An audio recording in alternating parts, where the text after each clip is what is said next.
All right. Here we are then. 1 o'clock. Yeah. Hey. XFM. I'll tell you what you should play. No, I'll tell you what, before you say, Yeah. we're back then. Yeah. We're back in town. Well, that was what I was going to say. You should play Boys Are Back in Town. No, this is Boys Are Back in Town. You should play that then. It's just a sec. Talk then. Someone should talk. It's obviously already a shambles. Can you believe that? I'm amazed that we're back on the air and it's already a shambles. What are you doing? What? What are you talking about? I'm talking. No one was speaking. The record was ending. No one was speaking. It was just. Well, I might shut off. Already, I might shut off. It's like nothing's changed.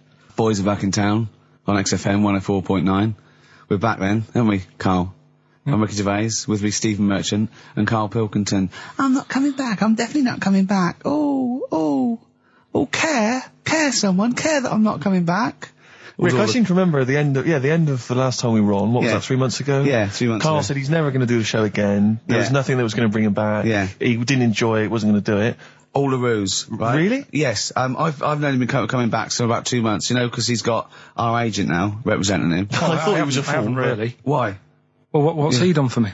What's he done for us? No, I know, but I mean, he's your agent, so, and he's sort of calling Graham. And it was all a con, so Karl could get Mondays off. Poor Graham, the station's struggling enough as it is. Yeah. It's like running around like a headless chicken. Yeah. No one's listening. That's why I don't bother talking on the record then, because there's no loss to London. Sure. Right? It's pointless, this show. We don't do it for the money, we don't do it for the kudos. I don't know why we do it. No. Is there anything on telly at this time? I'm going to have to lie in. I know. But, it's all a ruse to get Mondays. He's got Mondays off now, because he has to do the show, 2 hours, right?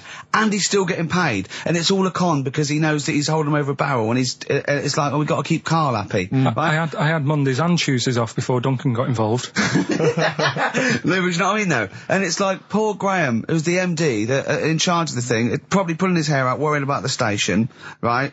It's a sinking ship. And then Karl comes along, well, I'll do it, but I want Mondays off. He's probably sitting home now. His family, he's probably ridiculed by his wife. His kids almost certainly would have lost all respect for him. He's been fooled by Karl Pilkington. He calls his mates and goes, I'm busy, Graham. I don't, I just can't think. It's embarrassing. But do you know what I mean? And you think it's funny, and you think you've got one over him. He's going, Monday's off for 2 hours. Yeah, you do. You think, and now you're not embarrassed. We've said it on air. But you're only conning yourself in the long run. Because, do you know what I mean? I hate that sort of, the world owes me a living, what can I get out of the world? What are you going to give back to the world, Karl? What are you doing now then? Are you going to prepare Mondays? What have you prepared for this show now? You've had 3 months to prepare. Yeah. What have you got? What have you got for us? Okay, what's happened in the last 3 months? What? In this place or just my life? Well, what have you got for us? With 3 months, we're cloning about. You get Mondays off, you're getting paid for it, you've got a cushy deal, you're having a laugh, you're taking the piss out of the management, right? So, what have you got for us? Give it to us. I've kind of, updated Rockbusters a bit. Right, brilliant. Yeah. Right, so, and you said don't mess with it. If something's good, don't mess with it. What do you mean it wasn't good? It was never good. It was never good. Of course we had to fix it. It was fun to do. It was a laugh. I mean, I imagine it was much more fun for me than the 450 listeners. You know what I mean? I enjoyed it. I enjoyed squeezing your head and dressing you up. No, but that's just it. When I had a meeting with Graham, right, I said, look, I'm not being funny. I don't want to do it anymore. Yeah. I've had enough of it. Yeah. And he was like, oh, what's up with you? You sounds like you have a right good laugh. I said, yeah, but that's all good acting and stuff. I said, it's hell in there. I said, he's talking about Vietnam. Yeah. I said, having my head squoze, right? What? Squoze is still not a word. We've been away 3 months. It's still not a word. Right? Yeah. I said, he's putting a dustbin lid on my head. Yeah. You told this to the MD. He's hitting me with a tray. Yeah. He's chucking toilet paper at me. Yeah. And he said, yeah, but that's all over 2 years. I said, no, that was the same day. Okay then, what has changed in 3 months? They're listening, they've been listening for 6 minutes now. Come on, give us something. Bit of Nickelback. What's happened in 3 days? Play a record and let him 3 months? What, in my life or in here? Nothing's happened here, nothing's changed here. Right. But, I don't know, do you know last time we were on? Yeah. Right? And, I was telling you about the woman over the road, where I live. The one that walked around naked? There's a woman who walks about the flat naked, This right? is when Karl was watching a woman naked, then she looked at saw him looking. So what he did, this is the genius he did to get out of this, he pulled his pants down so he was naked too. His girlfriend comes in and goes, Karl, what are you doing? He went, I can't tell you now, but don't look out of the window. Yeah, go on, sorry. That woman, she's bought some blinds.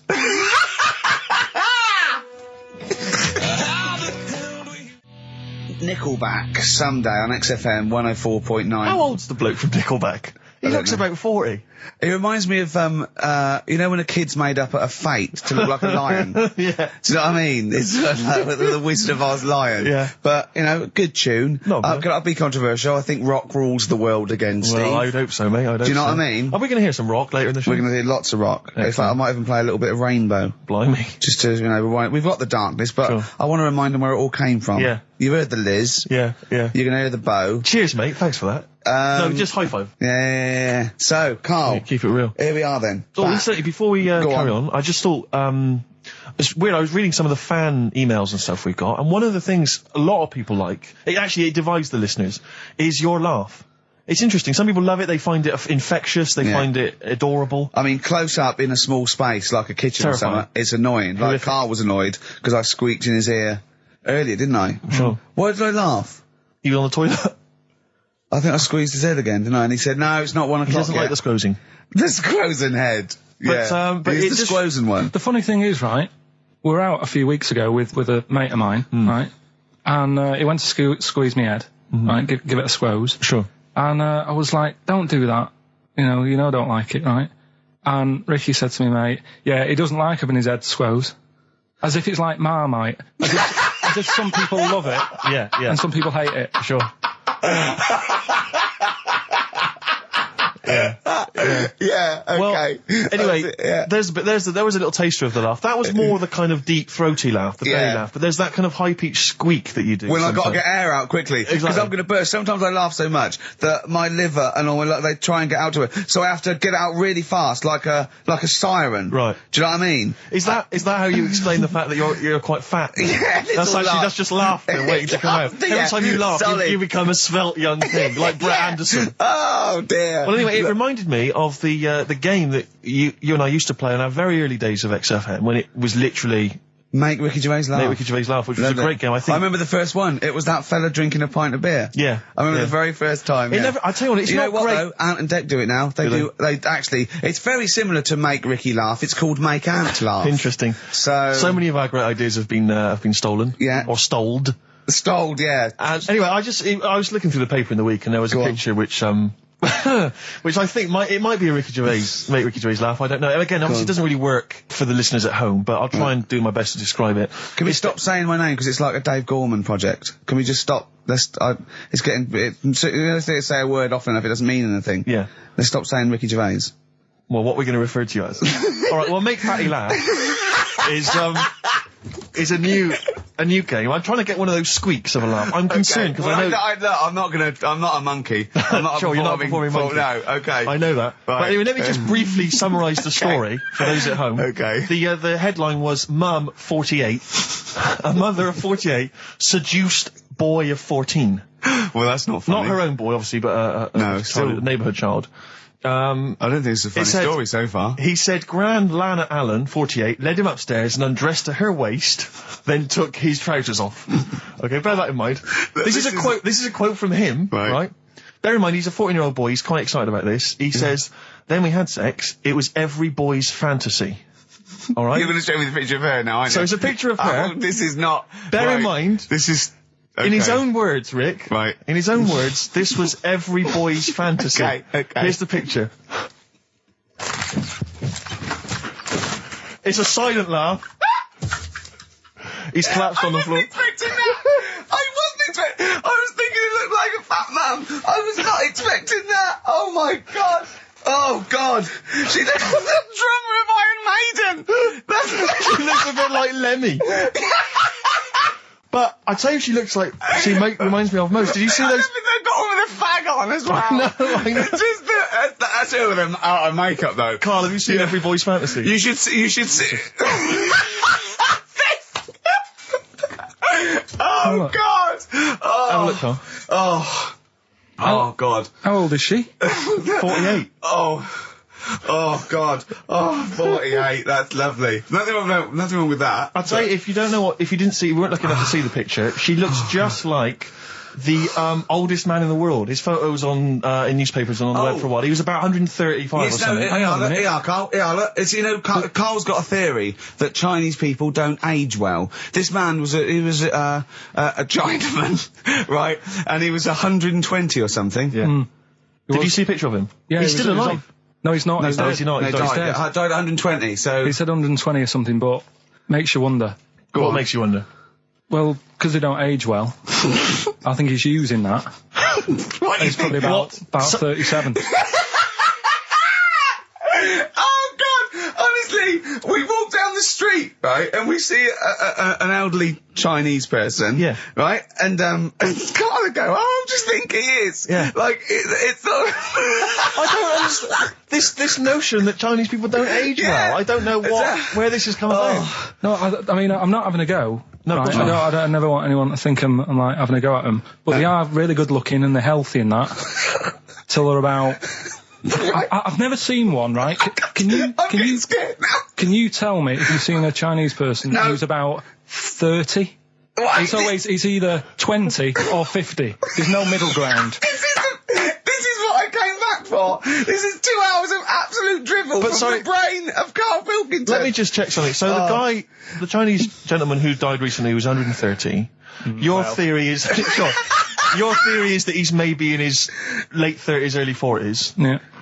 This is an elaborate conspiracy on his part, because obviously whenever they talk about the oldest people in the world, it is always a Chinese person. Yeah. Invariably. They do, yeah. I mean, they seem to win that every year. Go on. So your theory is that in those small backwater villages in China... Ross McWhirter comes to a little village. They go, the Guinness guy's on the way. He goes, well, until recently, the oldest person in the world, how old are you? And they're so embarrassed, because they think they look about 120, they go, 120, they go, really? Go, yeah, can I have his birth certificate? No. In fact, I think this Chinese bloke it wasn't verified with the conspiracy because he didn't have his papers. Didn't have his papers, no. So... Is this the same one or a different fella? I think it might be the same guy, I'm not sure. Trying it on.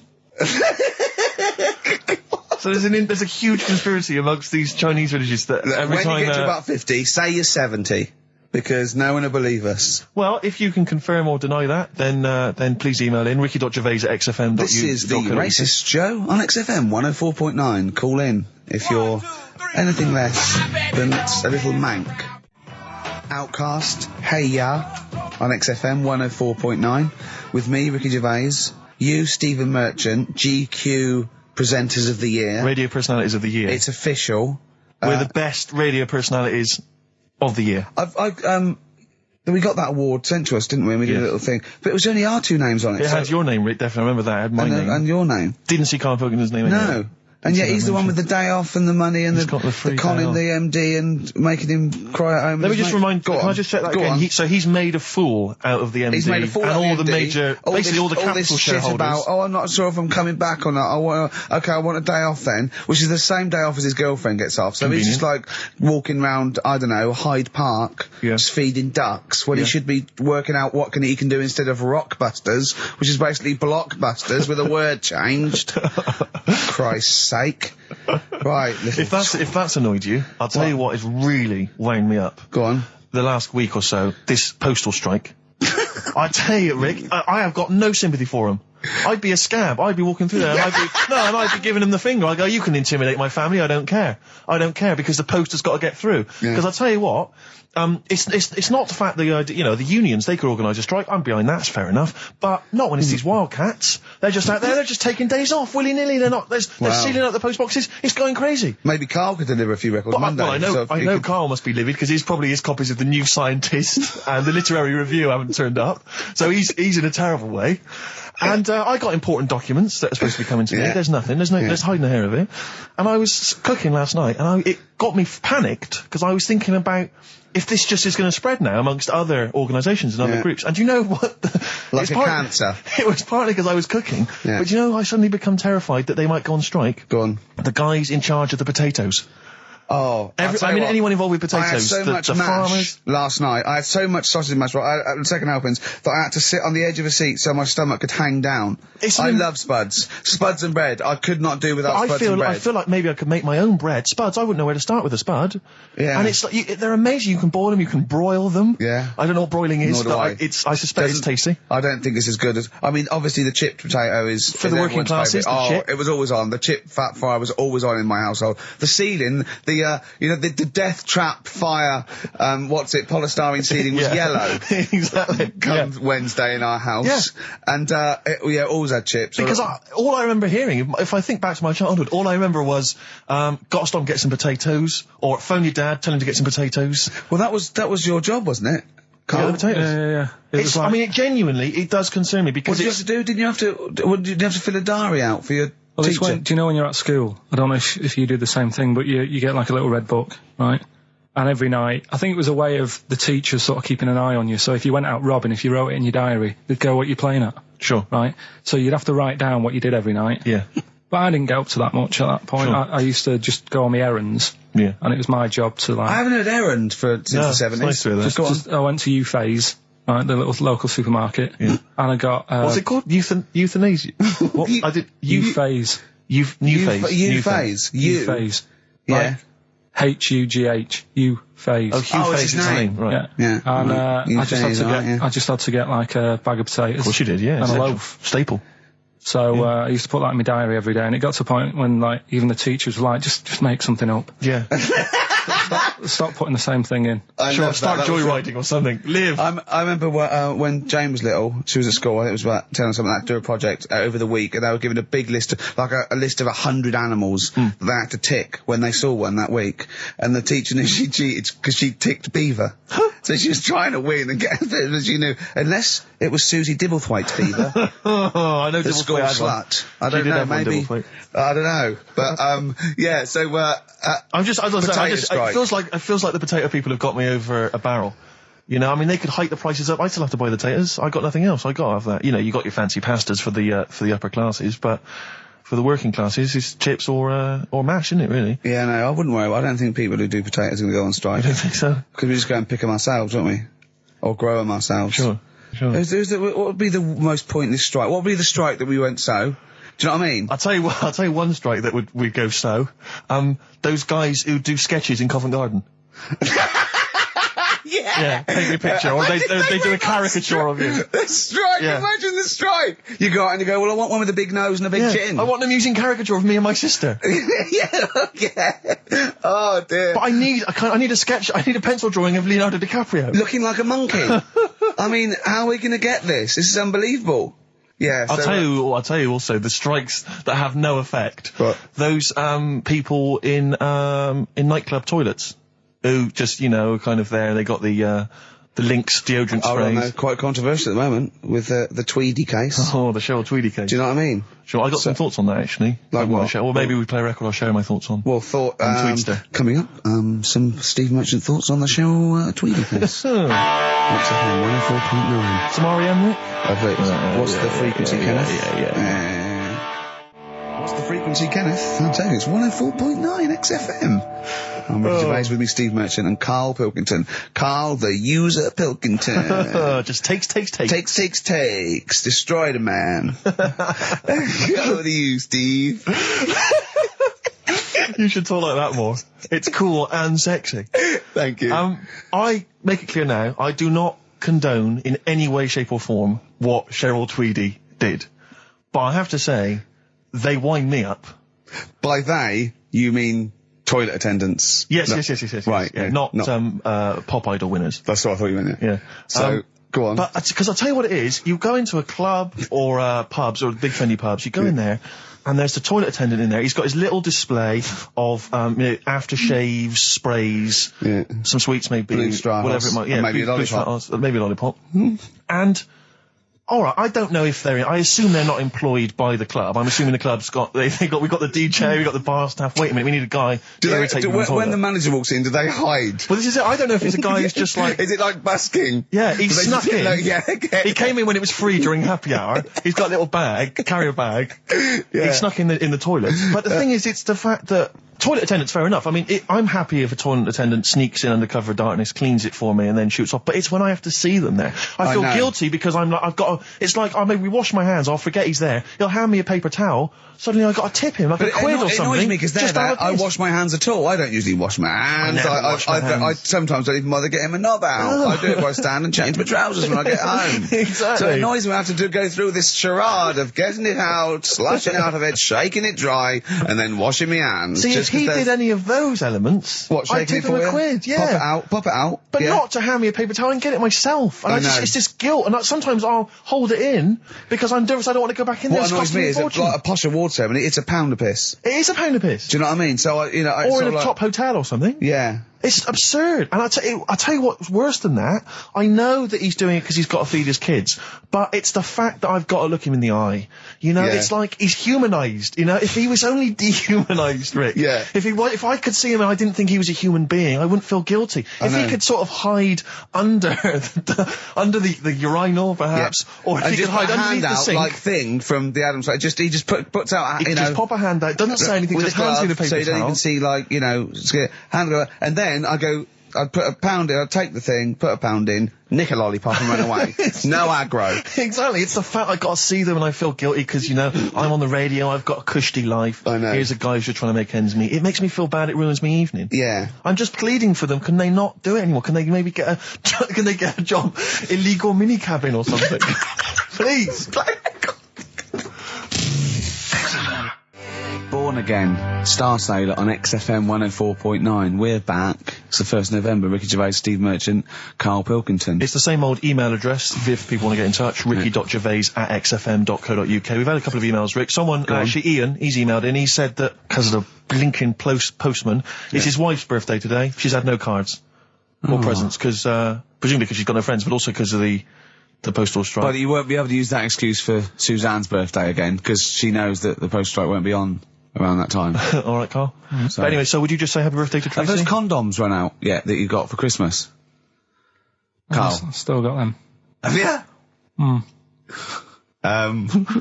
Just say happy birthday to Tracy. Happy birthday, Tracy. Happy. And hello to Aidan, who's phoned in to let us know he's actually listening in Northern Ireland. Oh, so we've gone international. Sure. Now there's also a questionnaire has been sent in by Ruth Chamberlain at Cordwainers College. Cordwainers College seems a weird. Cordwainers. It used to, yeah. It's either used to be a poly or a laundrette. I think it's Anyway, it's something that she's doing for, she's studying product design for the fashion industry. And anyway, she's got, some questionnaire. And we're too busy and important to fill out the questionnaire.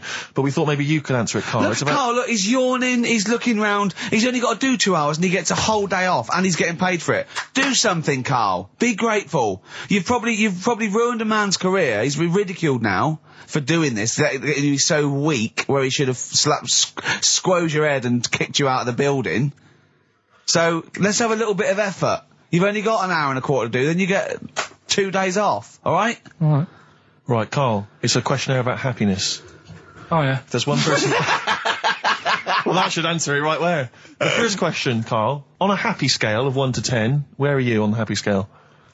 Is it at this moment or in general? Well, I would say generally. Okay. Yeah, but you don't always have to, like... I mean, I think I'm happy in that, but I don't always show it. You never show it? No, but it doesn't mean I'm not happy in that. Like, I'm alright at the moment. I'd say I'm probably on about an 8. I was probably at about a 9 when I woke up, right? And then, sort of fell out with Suzanne over a haircut. Yeah. Right? She went for a haircut and came back with something that I didn't like. Sorry, what did you say? So when your girlfriend walked to the door, she had her hair done, you said, I don't like it, alright? She could tell by the look on my face. But don't you say, no, I'm happy with it, I just can't tell. I'm loving it. Because then she might have it done again. Oh, Karl, I just cannot get over you. I really can't. No, but you haven't seen it. Right? So then I was fed up, but then I thought... Sorry, what authority have you got to talk about haircuts? Yeah, you had officially from a barber in Manchester above a railway station in a shack, it was £2 a cut, told you had the hair of a Chinaman. Well, you wish you had the hair of a Chinaman now, you got no hair. You're a little bald man with your mouth open, so don't... Is she listening to this, Suzanne? Sitting at home with a woolly hat on? I don't know. But she knows now, doesn't she? What did you say? What words did you do about it, though? I just said you look like someone out of Slade. Interestingly, that's what I look for in a girlfriend. Oh, God. Which one of Slade? That one with the funny hair. Not Dave Hill. Yeah. The one with the crooked fringe and the goofy... She had her teeth done as well, did she? She had 2 front teeth put in. Dumper. So anyway, So prior to that, you're on a 9. Then you saw the haircut, you're on an 8. Yeah. Yeah. And now then, what you on? I'm probably on about a 6 at the moment. Why? What's happened? Well, while Star Sailor was on, bit more head squeezing going on. So, yeah, about a 5 or 6. So generally speaking, what would you say you're on? About 4. You're on a 4 for Alright. What would you give someone who wasn't very happy? What would you give them? What are you thinking, Karl? Depends why they're not happy. They're low, okay, so what would you give them? I mean, yeah, depends, doesn't it? If it's someone who's just lost their arms and legs in an accident, you don't give them a lollipop. Sure, or some mittens. Yeah. You give them a hat. Yeah. Yeah. And dare I say it, a smile. A skateboard. Yeah. Yeah. I don't know. You don't know. You got to answer the question. Alright, so hang on, let's assume that you've upset your girlfriend because you slagged off her haircut. What are you right? going to do now feel to go and make her happy? How are you going to cheer her up? And not buy her a baseball cap? I don't know yet. I haven't thought about it because I've got this to sort out, haven't I? So when I get home, get her some gel or something. Oh, God! Oh, Christ. Okay, and, alright, just name something that always puts a smile on your face, Karl. It always cheers you up. If you're feeling a bit blue, it always cheers you up. A monkey, innit? Learning something. Right. That's a bit weird. I love the qualifier. No, I think it was weird. I think it was 2 different sentences. I think it was learning something. That's a bit weird. Yeah. Oh. Learning something that's a bit weird. Okay, and finally, if you could have something to make you happy, what would it be? Little chimp, wouldn't it? Little chimp in a suit. Well, don't answer for him. Don't put words into me. You could have anything you want. It'll cheer you up and make you happy. What would it be? You can't say a skin of titanium. It's got to be something possible. Yeah. X-ray vision. No. What would you have? It can be conceptual. It could be world peace. It doesn't have to be, a new watch. Yeah, let someone else wish for that. Sure. It'd be a waste. Yeah. Yeah. Why should you do it? And then someone else gets a nice new watch and there's world peace. Exactly. You're walking round, it's nice and peaceful, you know what time it is. He's swanning round, he's got a lovely new watch and there's no threat of him being bombed. Exactly. I'm quite happy the way I am, really. I don't really want that. Are you much. really? But you're on a 4.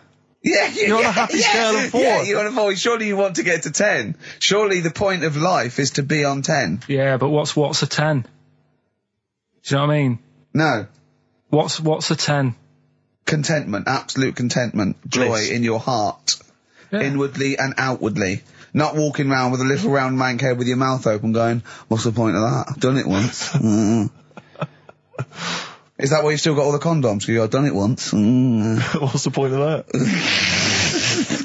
Alright, we're going to get over some hair gel. Come on. 10. Just one thing that would make you happy. That would cheer you up if you were feeling low. Tuesdays off as well? I'll have the MD just, resign straight away, shall I? I honestly don't know what would make me happy just like that. Because I am happy. I know you say I'm fed up and that. Do you know what? He said he wouldn't want to be too rich. He said, because if I was too rich, then Suzanne would say, let's go around the world. He said he wants to be rich enough, so they're happy in that, they got their bathroom and everything, but they still can't afford any more holidays a year. Think of that wish. Think of that capping your wishes. Yeah. Do you know what I mean? Putting a ceiling on your ambition. I love it. It's genius. Look at his face. Play a record. It's like if you'd won that ticket round Charlie's Chocolate Factory and he'd said, actually, Karl, I want you to take over the factory. It was a test. You'd have said, I just wanted to look around the chocolate factory. Yeah. I'm happy to go back and live. No, he'd have said, I'll work it, but I'm not working Mondays. Exactly. Play a record. Imagine giving a chocolate factory to a kid. I know. Idiot. Give it to the fat one at least. He'd enjoyed it more. Beautiful. Billy Bragg from his Essential Billy Bragg compilation. Now, I know a lot of people are thinking Billy Bragg, I can't be bothered, politics, and I have to say, buy this CD, skip past every song that is, for instance, there is power in a union. Don't be duped by fascism. Yeah, it's your right and duty to vote. Yeah, right wing, wrong wing. Exactly. Ignore all that. But just listen to the love songs. His love songs are beautiful. Yeah. It's fantastic. Tonight I celebrate my love for you with a pint of beer and a new tattoo. It's great. Brilliant. Yeah, lose the ones about Exactly. Striking. Yeah, exactly. Because we know what we think of that. So I heartily recommend that. Karl, we're on happiness. Karl, I'm trying to explain to Karl that the aim to, is really to get on a 10. Yeah. For happiness. I like the fact that he started on a 9. But I love the fact he's happy with 4. Yeah. I love that. No, but what I mean is, right, I'm not looking for, like, happiness. Right. I'm You're alright. Looking for happiness? What? What's that for? What I mean is, right, I'm happy when I'm not fed up. So what I mean is, I'm happy. Is this your new book, Psychology of the Mind? What is that? I'm happy when I'm not fed up. That's like an 8-year-old trying to explain happiness. Johnny, what is it when I'm happy when I'm not fed up, miss? Well done, good boy. That's it. You're happy when you're not fed up. Talk like an adult. Yeah, but that's what I'm saying to you, though. What? I'm happy most of the time. It's just that when things niggle me, I find that I realise when I'm annoyed more than when I'm happy.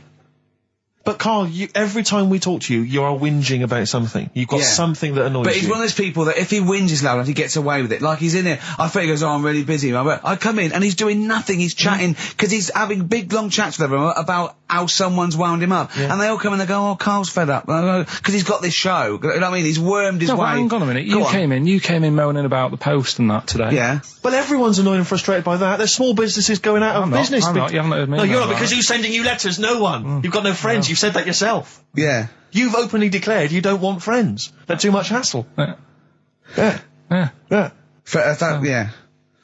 That is my joy. Friends that is the point of life to me. I can't wait to see them. I squeeze their head. I welcome them in. Oh, they annoy me. They annoy me. Annoy me. I love it. Friends are annoying. He's even scared of doing something with a friend or getting a gift because he goes, I have to buy him one back now. Yeah. It's sort of like life's a bit of a chore for Karl, isn't it? Well, anyway, all right, let's leave that aside. Obviously, you're never going to be entirely happy, although apparently you are already on the brink of happiness. All you have to say was your hair looked nice. That's all you have to say. Yeah, it looks good, yeah. And that's it, end of story. What's the point in that? What is the point in that? Because she doesn't really care what you think, but she doesn't want to hear that she looks like Dave Hill from Slade. She's not having her haircut just to please you, Karl. Despite what you might think. He's taken aback by that. Yeah. Sorry, happiness then, yeah. All right, I was happy the other week, right, when I was going up to Manchester on the train, nice quiet carriage, I'm sat there reading about sharks and that, right?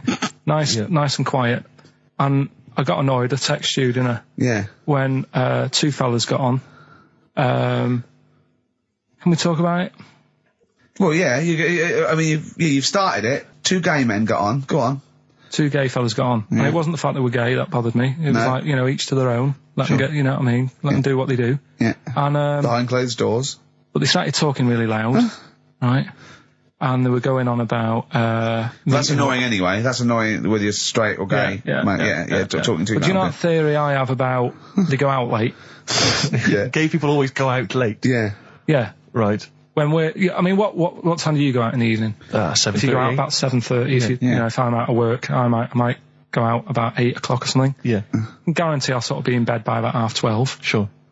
At that time, they're still sort of ironing the jeans, right? And the funny thing was, ironing their jeans. I've always said this, right? Dancing along to ABBA. You sort of said that's rubbish. I'm sat on the train reading about sharks. These 2 are talking, and they're going, "Oh, we can't wait to get there." And his phone goes, and he goes, "Hello." And on the end, he goes, anyway, I'll see you at 1 then. Right? Right. So I thought, well, maybe that's tomorrow. Could be 1 in the afternoon. That's when most people would meet. Yeah. And then he carried on talking. Most people would meet. Carried on talking, and he goes, yeah. So anyway, like I say, see you tonight. 1 o'clock he's meeting someone. Yeah. I don't know why you go out that late. Do you remember when his favourite record of all time is The Killing of Georgie? Sure. He said, would he have been killed if he'd have been back at a decent time? Yes. There's no mention of the time in this song.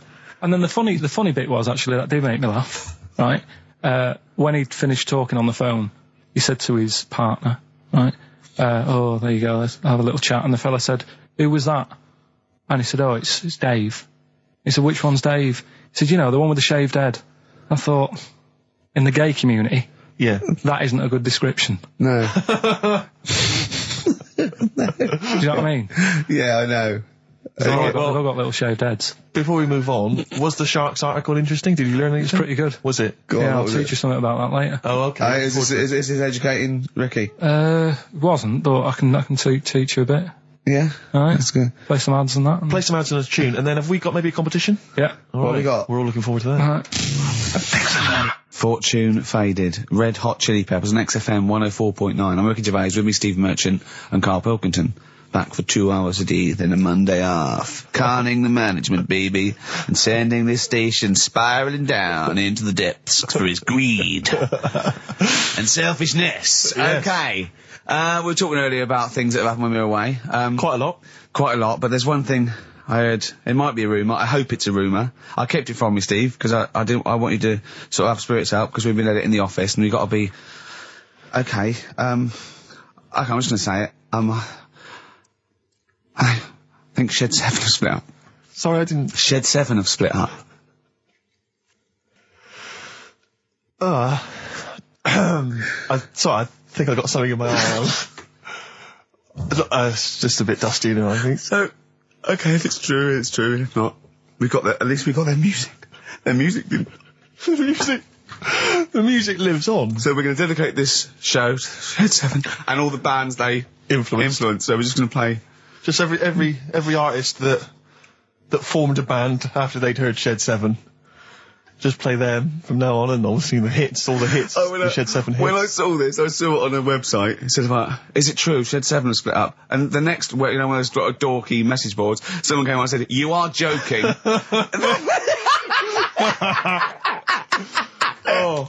Oh dear, what else has happened? I just pray that it is just a rumour. It's just a rumour, yeah. Then get in touch. Just call in if it's true. Well, no, call in yourself. Well, if Shed's listening, yeah, and he's not busy, he's got Mondays off now. Call in and say what was the split all about? Tell you what I read about. Sharks, monkeys, or jellyfish? It's 10 past, isn't it? We haven't done a little bit of knob news.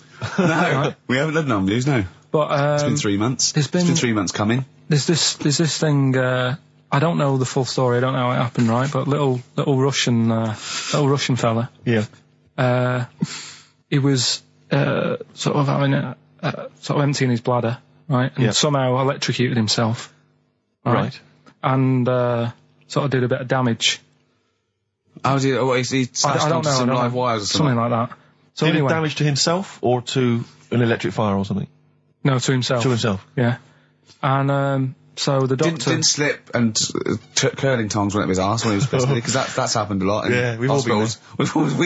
We've all shoved the old curling tongs up the arse when having a piss. Right.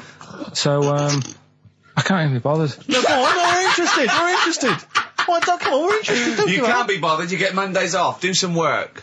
Right, so anyway, the doctor says, oh, it's not looking good, we'll have to take that off. What? And he's like, Novectomy? Yeah. Really? But the funny thing is, right? Nothing funny about that. They've done, you're doing me head in.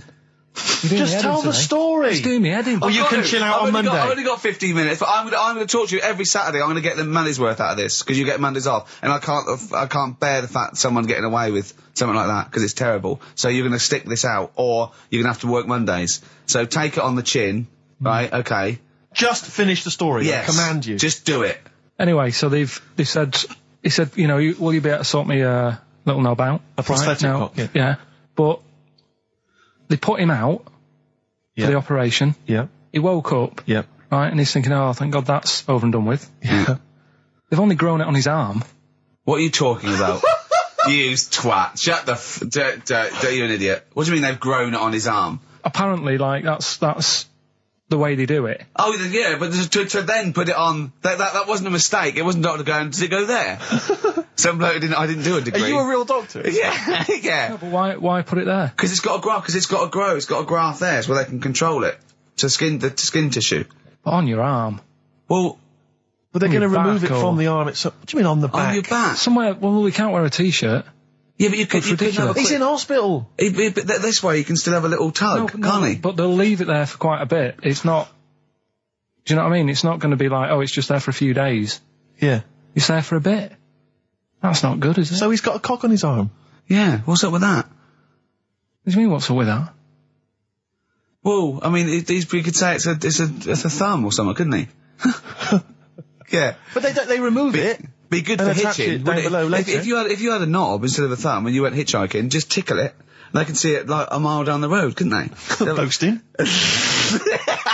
Yeah. If I'd lost my knob, I'd go, oh, I'm not going to have all that stuff. Just whack a pair of tits on me. Do you know what I mean? I think, oh, just forget it. But why not just put it where it should be straight away instead of messing about? Where should it be straight away? You know. On the forehead. Listen, are we doing a competition? Let's play a tune. Come on, Carl, you can't be bothered. Right, okay, we're going to scrap this and you're going to work Mondays again. Since You've Been Gone by Rainbow on XFM 104.9. Well, it's what the Londoners have been waiting for. It's Rockbusters, isn't it, Carl? Well, it's not Rockbusters. It's something we've done. It's a bit like Rockbusters, but it's been tweaked. Brilliant. Right? So remember that it's done with sound effects and that. Oh God! Really? What do you mean? All right, come on. Right, remember this one? We tried it before. Hold on, wait a minute. There'll be headphones on, right? Hold on, wait a minute. And this is one you've done in the past. This is not the competition. This is not the competition, but I said, like, what song is this? Right. Smack my bitch up, yeah. Brilliant. Smack my bitch up. Yeah. Right. So it's kind of that, but rather than just doing songs, it's that film or song sounds good. You know, when you do these things, you can't do them in the week. You've got to do them either Saturdays or Mondays. Yeah, I do, yeah. Well, I'm going to check on that, because that really annoys me. Because it's been done, so it doesn't really, you don't have to worry about it when it gets done, that, do you? Because it's done, so. Well, yeah, but I don't want you taking time out of things you should be doing at work. You're already weaseling way out. XFM's going down the tube, and you're taking the piss left, right and centre. Right, so here's this week's little grab. That film or song sounds good, so what is it? Come here.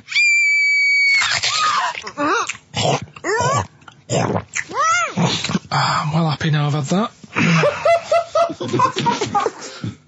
What? Right? It's a film or a song title, is it? No, it's a film or a song. What do you mean? Forget that. It's a film. What are you talking about? That must have taken you 3 minutes. I didn't do it on a Tuesday, though, because that's cut into precious time. Have you seen how long a trial takes him? About 30 minutes. Sorry, let's just concentrate for a second. Okay, right. This is a film, This is a film title. The title of a film. Yeah. Play it again. Come here.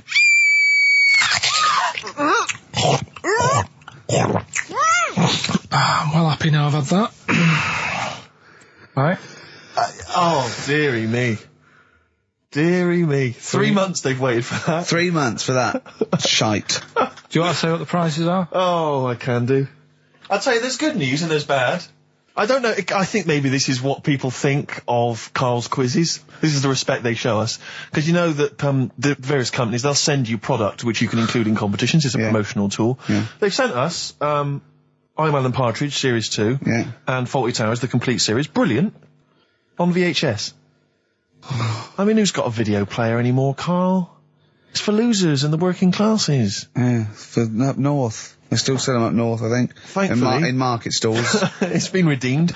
I mean, I wonder how we got hold of that. Yeah. Yeah, The Office Series 2 on DVD. That was a nightmare, getting hold of that one. The best album in the world ever. It's got stuff on there. Super Furry Animals is on there. Supergrass. Gold Frap. And also The Best of the Boomtown Rats, which is not bad. And a couple of Teachers DVDs. So some good stuff there amongst the VHSs. And you can win all of those treats by identifying this film. Oh, God. Come here.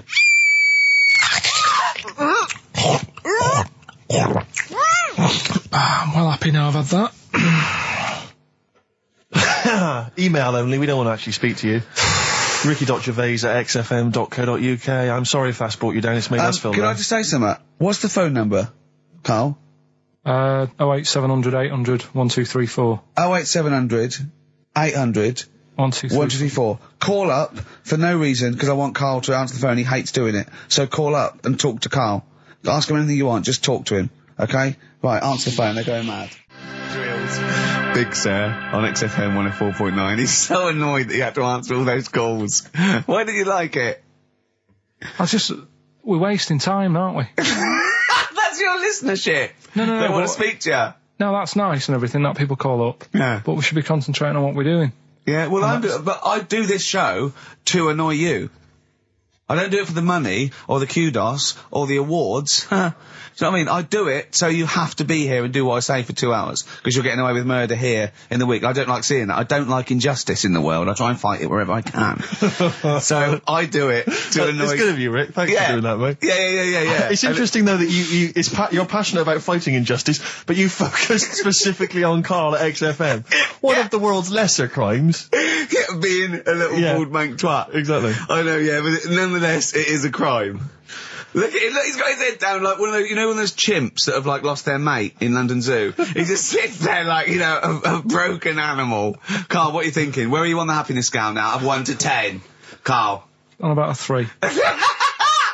Go on, Steve, what are you going to do? Well, we were talking earlier about stuff that happened while we've been away. We don't talk about I haven't been this upset since Skunk and Nancy broke up. Yeah, I know. Cheryl Tweedy. Tweedster. We've done that. We've done the Tweedster. Well, of course, the war. Is that all done and dusted now? I think it's pretty much over. I think we've sorted that out. Okay, good. What annoys me is people going at Tony Blair and Bush, right, for like bombing stuff and all that. But my point is this, right? Those bombs have all been bought and paid for. Yeah, the taxpayer, they're yours. And I'm not a scientist, but I think bombs go off. I think so. And if you don't use them, you lose them. So let's use them. Exactly. Do you know what I mean? It's like tinned food. It lasts for a while, but eventually it's going to go off. It's like anything. Oh, we better eat that. No, don't open the fresh stuff. Don't build the fresh ones. Let's use the old ones. Exactly. So because they're just stockpiling there, and they cost us millions. I know. We want to see if they work as well. What? We never tried that one. Use them. Use them on just Oh, exactly. Karl, who would you bomb if you could? I wouldn't. No? What do you mean?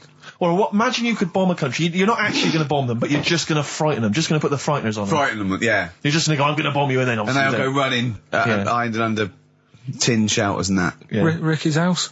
No, come on. What country? No, what country? I wouldn't... honestly, no one sort of makes me fed up or anything. No one makes you fed up?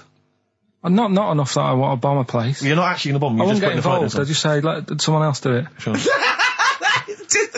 What about you, Rick? I've got a list here. You know who I'd threaten? Go on. The Swiss. Oh, they've had it easy. They've always had it easy. They've always chicken there. It's that equivalent of having Mondays off. Exactly. Like, we don't want to fight. Exactly. You can both walk through it. You know what I mean? Yeah. We're a carpet. Exactly. While we're busy sorting out fascism. Yeah. Or Osama bin Laden. They're just chilling out. They're holding ours and Hitler's coat. Exactly. Do you know what I mean? Little weed. Yeah. Both turned on them. Yeah. And I'll tell you who else. This will just frighten them up. Just shake up a bit. Iceland. They've had it easy. Because they have stayed out of everything. They have not been involved in anything, as far as I can tell. But you don't have to bomb them, do you? Eskimos, they've never been involved in anything. I know, but don't bomb them, just pour hot water on their igloos. Exactly. Just send a plane over with warm water. Yeah, with a big flask. Yeah. No, just to shake things up a bit, just to keep them on their toes, that's all it is. Why would you live there? If you could choose, I know. If you're an Eskimo and you're born, little baby, you grow up and you go, what? I'm sorry, I'm eating ice and fish for the rest of my life. Well, fair enough. Having a laugh. Fair enough, like years and years ago. But now, presumably, they're aware of the proper house and the fact you can live in, say, Somerset or the south of France. I know, but it's like, haven't they learned? It's sort of like, they haven't even got, they're not even on as good a thing as the North American Indians. Now they're sort of pissed up. They got smoking fags. They live in lovely little cages. They're all brought to their little village. They're having a whale of a time. They don't have to go hunting anymore. And killing buffalo. And the same with the Eskimos. Let's get them some beer and fags down there. Knock the igloos down. Build them some lovely little semis or like... Or just a little kind of trailer or a caravanette or something like that. It's got to be better. It's got to be preferable. I know. Some of them now have got TVs built in, Rick. I know. And showers. Yeah, they've got cable and stuff, have they? Yeah. Or is there one sort of Icelandic channel? Get satellite or whatever, wouldn't you? Magnus Magnusson. Yeah, exactly. Probably doing... There's loads of Mastermind reruns. Yeah. And Pingu. Just on a loop. That's porn over there, Yeah, though. exactly. Oh, brilliant. No, that's like a hardcore documentary. This is Racist FM 104.9. Yeah. So, who would you like to see bombed? Or not bombed, not bombed, but just put the frighteners on them. Yeah, email Ricky.Gervais, anyone, any nation or anything. Karl, thoughts? Play a song? You're not working for your money. You're not having Monday off. We've got to do something Monday. Let's plan something Monday, just to get him in here. You've got 2 hours for 8 hours off. You don't do an 8-hour day anyway. Rick, how much is he getting paid? He's getting money for this. I think his wages went up last time. So he's getting paid to be here, extracurricular, extra work, right? So it's moonlighting, and they're giving him a day off. Yeah. And he's contributing nothing. Nothing. Huh? What, Karl? Did you say something, mate? Huh? What's going on? What? Going on with yourself? Well, say something back and earn your money. Well, let's just play a song. We've done a bit of stuff there. You idiot. Don't say we, mate. I've not heard anything from you. We've heard your contribution. It's a classic, If I Can't Change Your Mind from Sugar on XFM 104.9, Ricky Gervais, Steve Merchant. Old Mouldy, up to his old tricks. That's right. In the Shugs. Should we just... Yeah. Should we just hear Karl's Name Karl, That film Come again? on, Karl. Come on, hurry up. Do work. You got half hour, then you get Monday off. Come here.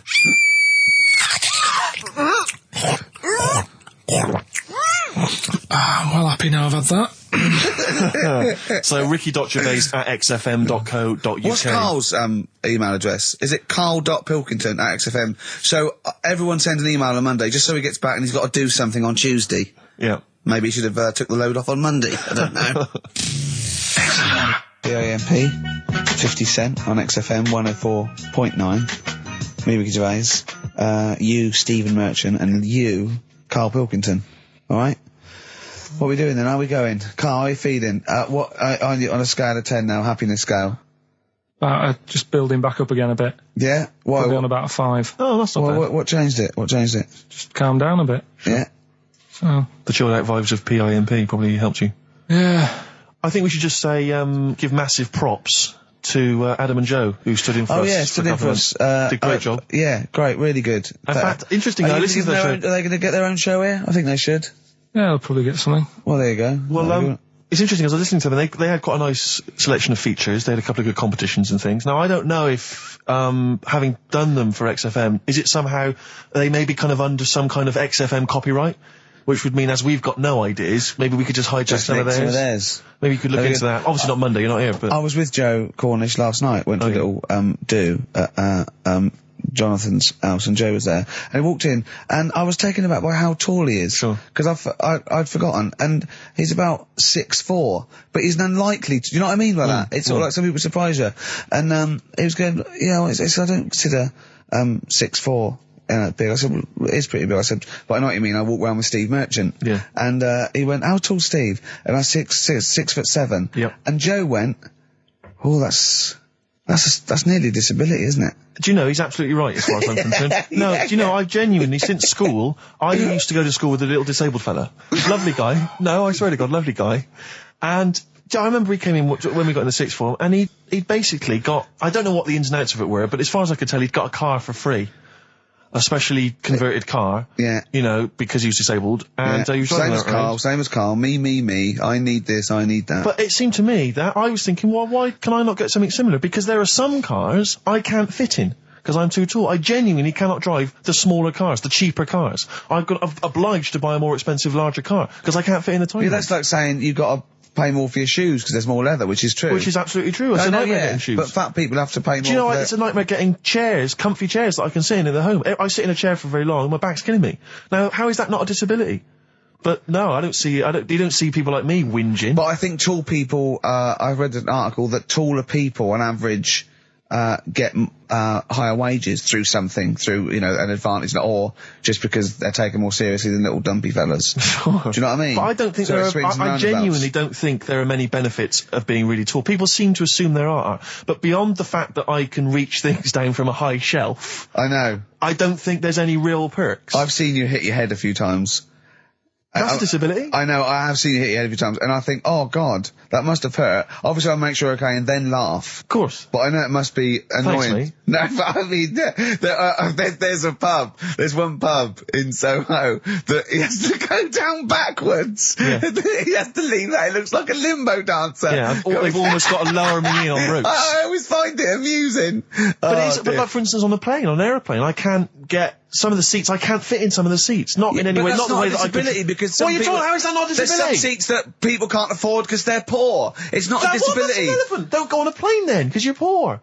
But if you can't afford to go on a plane, you can't afford to go on a plane. You should have studied hard at school. But what annoys me about that is there's a physical disability I was born with. There's a weight allowance, so I might not be allowed loads of bags on, but there might be a big fat pig in the queue who's allowed the same chocolate allowance as me. That's because they've been eating like a bloater. I couldn't stop myself from growing this tall. It wasn't a conscious decision. I didn't think, I'll tell you what, I won't smoke when I'm a teenager. Maybe I'll shoot up.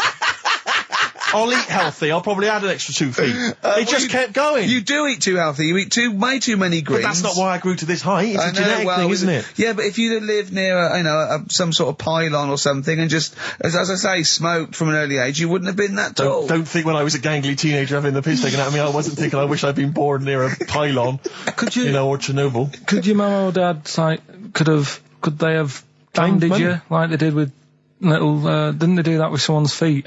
Well, yeah, concubine, yes. I didn't come out this tall, did I? No, but slip it in the blood. And how would they bandage him? They'd have to bandage him round the feet and round the top of the head. Yeah, I'd be walking around like a mummy. Yeah, or a bonsai boy. But people didn't really realise I was going to be this tall until I was 14 or 15. You know, you don't realise when you're an 8-year-old. How tall were you when you were about like a gangly, okay, so a typical gangly teenager, 15. How tall were you at 15? I don't know, 6'5" maybe? And I bet you were like a beanpole, weren't you? Well, of course. Yeah. And what sort of glasses did you have? Cool. Now, what did you have? I don't know, a monocle. No, I can't remember. Did you wear a bow tie once? I wore a bow tie? I thought I was trying to preempt the styles that might be coming round. I think I've been watching a lot of George Formby films.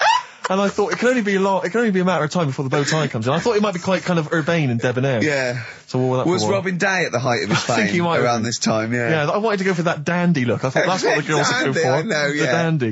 Oh dear. So I still want to see you with a pipe and trilby. Yeah. I just think you'd look great walking on the street. Yeah. Oh, but I genuinely, I really, it does frustrate me that I don't get any allowances for being very tall. It doesn't count as a disability. Well, it does count. No, it doesn't. It's not a disability being 6'7".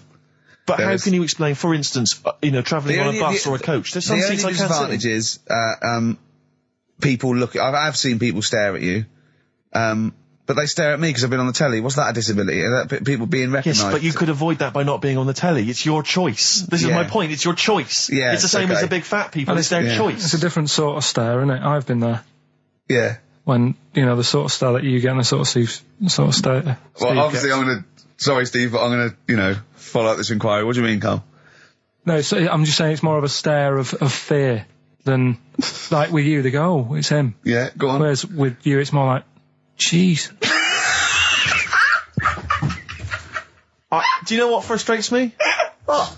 I thought he did deserve having a Monday off. I've changed my tune. Yeah. Sometimes you don't realise this, listeners, but sometimes I'm an intermediary. I do step in when he's winding him up, because Karl gets to the point where he's going to explode. Yeah, and it's crazy. Okay, Jerv, and I step in, and this is the kind of response I get from Karl. This is the kind of back chat I get. Well, I tell you, he's a little user. I'll tell you what, because he's too scared of winding you up, because he knows that you'll just walk out of here and he won't get his Monday off. Absolutely. Play a record, you little oik. Weasel. You're a weasel. Title track from an album called 1972 by Josh Rouse. Well worth listening to. XFM. Yeah. Ads. Yeah. Joe Jackson, Different for Girls on XFM 104.9. Ricky Gervais, Steve Merchant, Karl Pilkington. He's annoying me now because he's got a day off and he's got 2 hours and he's miserable. He's not even doing anything to the show. It really annoys me. Well, hang on, wait a minute. You've forgotten his brilliant film quiz. Yeah. He's contributed that. That he probably did during the week. Well, do you know what I mean? What, are you going to change your attitude, Karl, or what? Or should we just, not bother with this show? Told you. What? Don't annoy me and you'll get the best out of me. Yeah? I told you. I told you. This show is to annoy you. You knew that. But this is what you're going to get. Do you know what I mean? But no, you've got to be good and get the day off, or there's no point for any of us. Right, if you were having an operation, would you annoy the doctor? What? You can't concentrate, can he? Don't wind him up. The fact that he's a doctor. All of a sudden. Yeah. He's got to press a button and find out what a monkey did in 1932. And it's, Where's the monkey news? It's been a bit quiet, hasn't it? I've been... What, in the last 3 months? Okay, there was something that I found last week about one that was in an old people's home. It escaped from some zoo. It was wandering about. It was enjoying itself, and then when it got to the night time, it was like, oh, what am I going to do? And the first place it came across was like this old people's home. Yeah. Went in there, I think it was there for about a week and a half without anyone realising. No, it did. No, so the helpers and the nurses and the social workers and the matrons and all that, they thought, well, Mr. Sanders looks a bit hairy. But I mean, that happens, you know, it comes out your ear and your nose when you get to about 70. And he stooped over, yeah, of course he has. He got bow legs, yeah.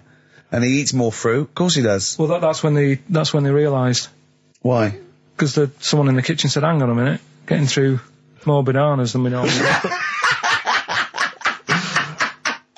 Well, sure. Do the competition. Do the one thing you've done this week, probably in their time again. You're getting paid for it. You're having Mondays off. And you're not into it, so waste of time. That film sounds good. It was like this. Yeah, okay. Come here.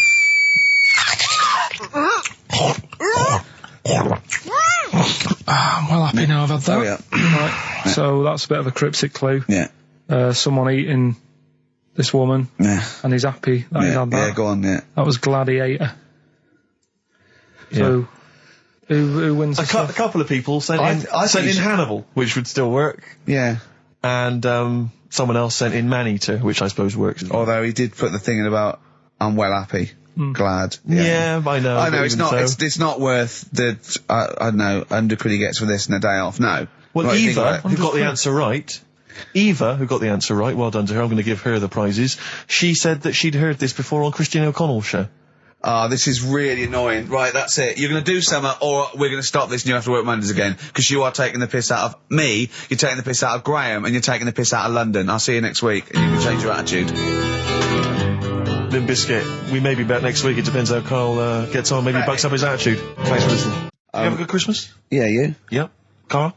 Yeah, it's alright. Lovely. Okay, let's crack on. Good. I went on holiday after Christmas, yeah. And so did our mutual friend, Phil Bowker. Yeah, good man. He was in Lanzarote and he told me one of the funny... I don't know if I can tell this on the radio. I'll have to say the C word. I'll just go... It's in a sentence, so I just go, you, see, when it comes, and you'll know that he's saying the terrible word.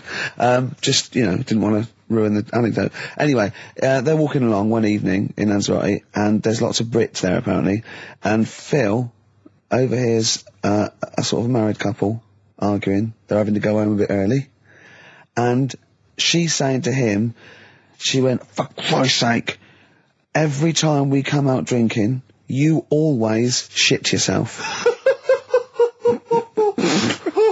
Right? Wow. Always, not once. So he's going, I've told you, he said, it's not the drink, it's the weather. She went, the weather. You'll be blaming the food next, you see. I don't think they should have got married. Wow. Or when did you think the shooting itself started? Must have been after the marriage, because if you're courting, and you go, went out with Derek again, did you last night? Yeah, how was it? The evening was lovely, the meal was nice, but he shook himself. Again.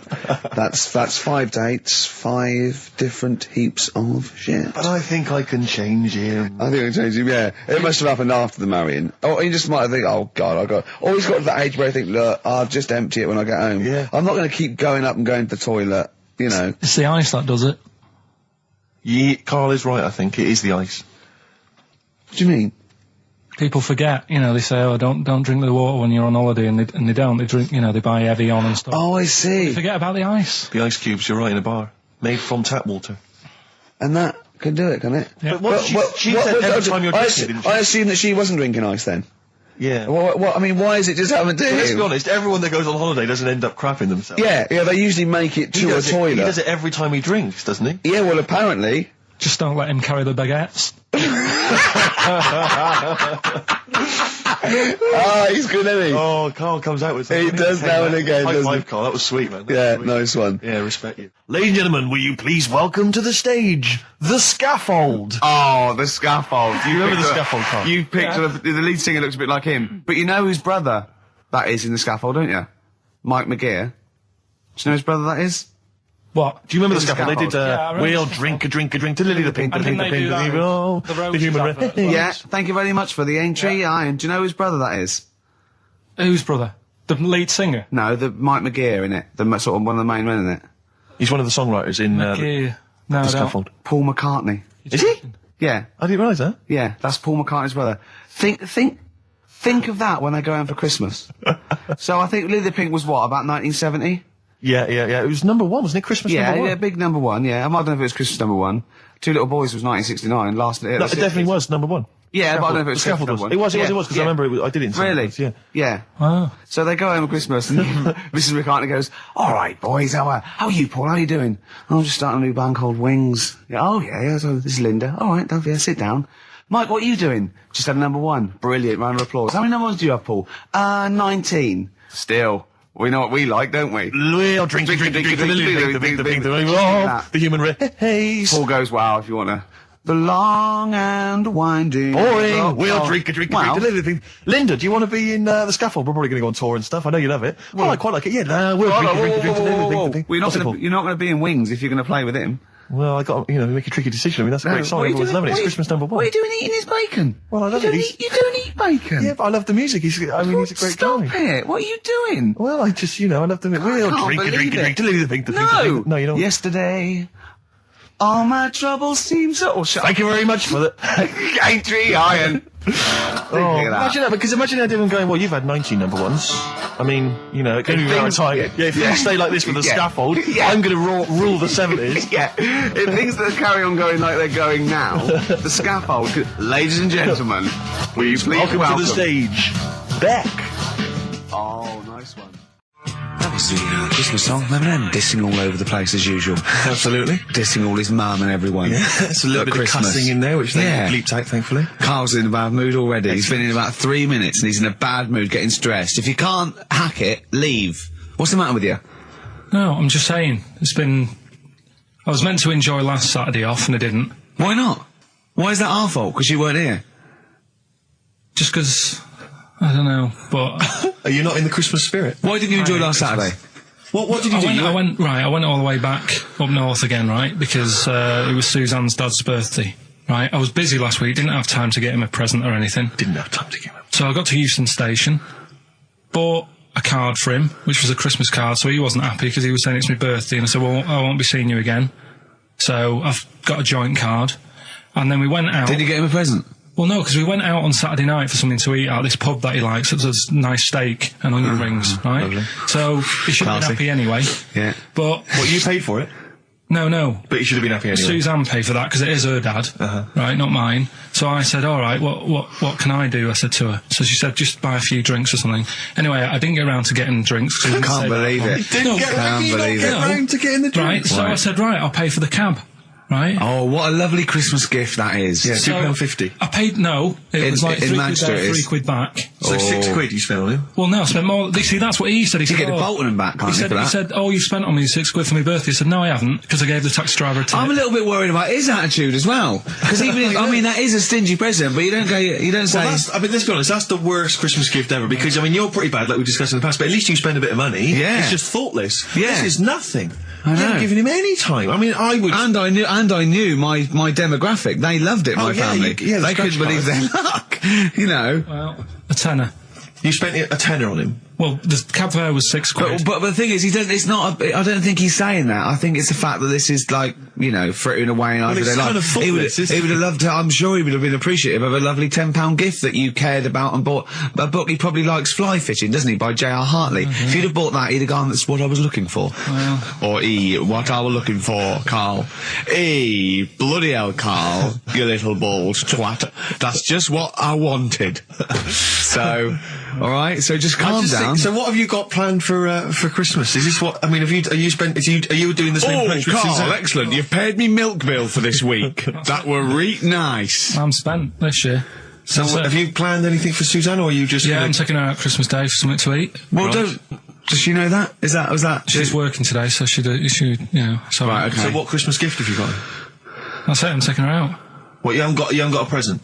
No, because we spent a lot. Don't forget, that's half yours, though. You're not going to just be sitting there watching her eat, going, oh, I'm hungry, but I spent all of it. You're going to be eating as well. That's half yours. So she's got nothing to unwrap. He's like a cat who's been hit. She's got nothing to unwrap. There's nothing. She's going to hand something over to you, because I've met the woman, she will. She'll hand something over, you'll open it, you'll love it. I might get something today. You shouldn't take me to begrudgingly persuade you to do it. God. Yeah. Right, so... Yeah. Well, I'm gonna try and stick in some Christmas songs. We're not playing all Christmas songs, but I brought in a couple. So this is Christmas, John Lennon, The River, Joni Mitchell, Fairy Tale in New York, one of the best Christmas songs ever. Oh, well, what about a bit of Pretenders? That's a good one, 2,000 Miles. Let's hear it. Pretenders, 2,000 Miles on XFM 104.9. This sort of Christmas edition. We're not here next week, are we? No. Karl is, aren't you? Well, you are in a way. I was doing a best of, isn't it? Yeah. Is it a best of? Yeah. Brilliant. Have you been putting it together? Not yet. Okay. You want to get I'll do it today. Tell me what bits you want in it, and I'll sort it out. It's not for me to say, is it? Yeah, it is the best stuff. Well, maybe people could email in with their the highlights of the year for them. I'm trying to think what they were. I mean, mostly Karl. It'd be mostly Karl, wouldn't it? Mostly Karl, gibberish from Karl. Oh, I think it'd be an awful lot of educating Ricky from Karl. Well, ricky.gervais@xfm.co.uk if you've got any thoughts on stuff you'd like to hear. Again, is there anything you'd like to hear of Karl saying something stupid, me and Steve laughing or slapping him? Yeah. That's basically the competition, isn't it? Well, there's a couple of instances where I tried to kiss him, I think, and you encouraged me. Yeah. Those are some highlights for me. Don and Blitzen from the About a Boy soundtrack by Badly Drawn Boy. Christmas theme there. You spotted the Christmas theme? Yeah. Karl's not really in a festive mood, but I can't imagine Christmas is your time of year, is it, Karl? Well, I'm not sure any time of the year is, really. I liked it when I was about... I think when I was about 7 I enjoyed it. Was that the one? Was that the year, the big year for you? You get loads of stuff, you don't have to worry about anyone else, but once you've, got a job... What did you get when were you doing your paper round? How old were you then? I was about 13, 14. Well, that was then you were a man, weren't you? I had to buy stuff. Oh. But you're still not You're quite a selfish man, aren't you? I didn't realise this. No, it's just that Christmas... And that's coming from him, Karl. My dad always said... Oh, right, steady on. Dad said Christmas morning was for, for me, so he used to stay in bed. So he never... That's brilliant. That's a great thing to say, isn't it? Yeah. Christmas morning's for you. Run wild, do what you want. Just don't bother me. I'm going to Honolulu for 2 weeks. That's great. Dad, it's Christmas. Do I have to do anything? No. So my mum used to get up, because she used to like to see my face light up, when I opened the presents. And then, to give fireworks. And then, then I'd have to go to my bedroom from about 6 o'clock onwards, because, my mum and dad were into having big Christmas parties, and I wasn't, old enough to go. Right. So they'd say, right, you've had your fun there, you go up to your bedroom, stay in there. Really? Yeah, I remember one year, right, I got a train set, that's what I wanted. Yeah. Right? It's brilliant. Playing with it all day. I thought, I don't mind about the party, I'm happy staying up here, playing with this. Brother comes in. He's had a few, right? He's going, give us a go on your train. How old is he? He's a bit older than me, so he might have been let's see. Well, let him be 18. Probably about 18, 19, something like that. I had a train set, so, I don't know, about... 14. Something like that, right? So I'm playing on that, loving it and stuff, and then he comes in and goes, give us a go. He turns the transformer up to, 14. He went really fast for about 5 seconds, broke it, and then he went back downstairs. Wow. So Christmas, I hadn't even got to Sounds Christmas like the Conservative government with British Rail. Satire, though. Rick, I just thought that there's satire. If there's any satirical shows listening or magazines... It doesn't work in any way, because there's the analogy falls down apart from there being a train. Think it through, though. British Rail was trains. Yeah. And the government broke the trains in many ways. They didn't break them, not officially breaking them, but they kind of... it does work. It's perfect. Oh, I'm very pleased with that. And I can't... And no one's asked him to be on the Vlog on His View. It's weird, isn't it? Because it's strange, that. When you've got a satirical mind that's as quick as that. Yeah. All right. And he's broke your little train set. So what did you do? I just watched telly and had some sausages. I bet you were happy with that though, weren't you? It's a bit annoying though, isn't it, when your main present of the year has been broke. And did it ever get it fixed? No, that was it. Put away. I'm intrigued why your parents wouldn't let you come and join in the festive fun. Was it really debauched down there? Was it eggnog everywhere? Well, no, but I mean, that's fair enough. 6 is a little bit early, but I just think, if you're a kid, he had his fun, put him to bed at 8 maybe. And you think so on Christmas Day? I thought that was a day for family. Well, not if there's a party going on. Well, don't have the party on to Christmas Day. Well, that's another option. Yeah. Your parents are weird, aren't they? A strange breed. Well, I think that was the year, right? You're talking about buying presents and stuff. I think I did treat my mum to that. I didn't buy my dad anything. I think that was when I got a bit older, I used to get my dad something because he wasn't that bothered anyway. No. So, got me mum, there was a cheap shop, right? Of course. Thank God for that. Called Snips, right? So I went in there and I thought, let's see what I can get her. And remember Victoria Plum? I don't think so. Well, it's like a fairy character. Right. Right? I mean, Mum's into gnomes and stuff, right? So I thought, right... She must be pleased with you, then. Victoria Plum. I was thinking, is that one of the neighbours? Is it like a brandy liqueur? Do you remember Victoria Plum? Victoria Plum. Victoria Plum, yeah, it's like a little fictional sort of character, right? Okay. So I saw it, I thought, yeah, she'll love that, right? So I did my paper round, saved up for 2 weeks, right? Oh. Got that sorted, went to Snips, bought the Victoria Plum. Next day, I'm in town with her, right? So I think, I know what I'll do. I said, come in here a minute, right? So we go in, and we're looking around, and I tested her, right? I went, look at that there, that's alright, isn't it? And she goes, oh, it's bloody awful. Oh, Karl. Oh, Karl, oh, God. So then, Christmas Day comes, I said, don't bother opening it. She said, no, why? Said, oh, no, why did you still give it to her? So, well, it was too late, I'd already bought it. Oh, Karl. So she opened it, and I was like, and she said, oh, that's nice. I said, why are you saying that? I said, the other day, you said it was bloody awful. She said, oh, no, I thought you were pointing at something else. Brilliant. Oh, no. So that's why I don't get anyone anything anymore.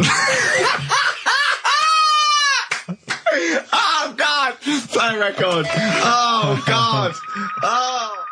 That's good, isn't it? Not bad. Gold Rush. Let you down. I'm actually quite affected by Karl's Victoria Plum scenario. Just the fact that, like, that eagerness, he wants to make sure it's a great present. He's saved up his paper round. He thinks it's like a gnome, but modern. I'm worried that you're using it as an excuse now, and that's why you're not buying anyone any gifts, because you had your fingers burned once. I mean, you were 6, 7 years old. To be fair. No, you weren't. You were about 13, weren't you, if you're doing your paper round? Yeah, it must have been, 11 or 12 then. All right. Yeah, so I'd saved up. Oh, no, I'm not using it as a thing. It's just that. What did you get your mum this year? I've sent them some money so they can get a passport. So they can get a passport? What do you mean, where are they? Immigrants? Are they trapped somewhere? Well, they're in a holding bay somewhere in Dover. Yeah, I got a friend who's a truck driver who's going to sneak them across. What do you mean? So they can buy a passport. What do they do? Sell it when they're a bit down in their luck?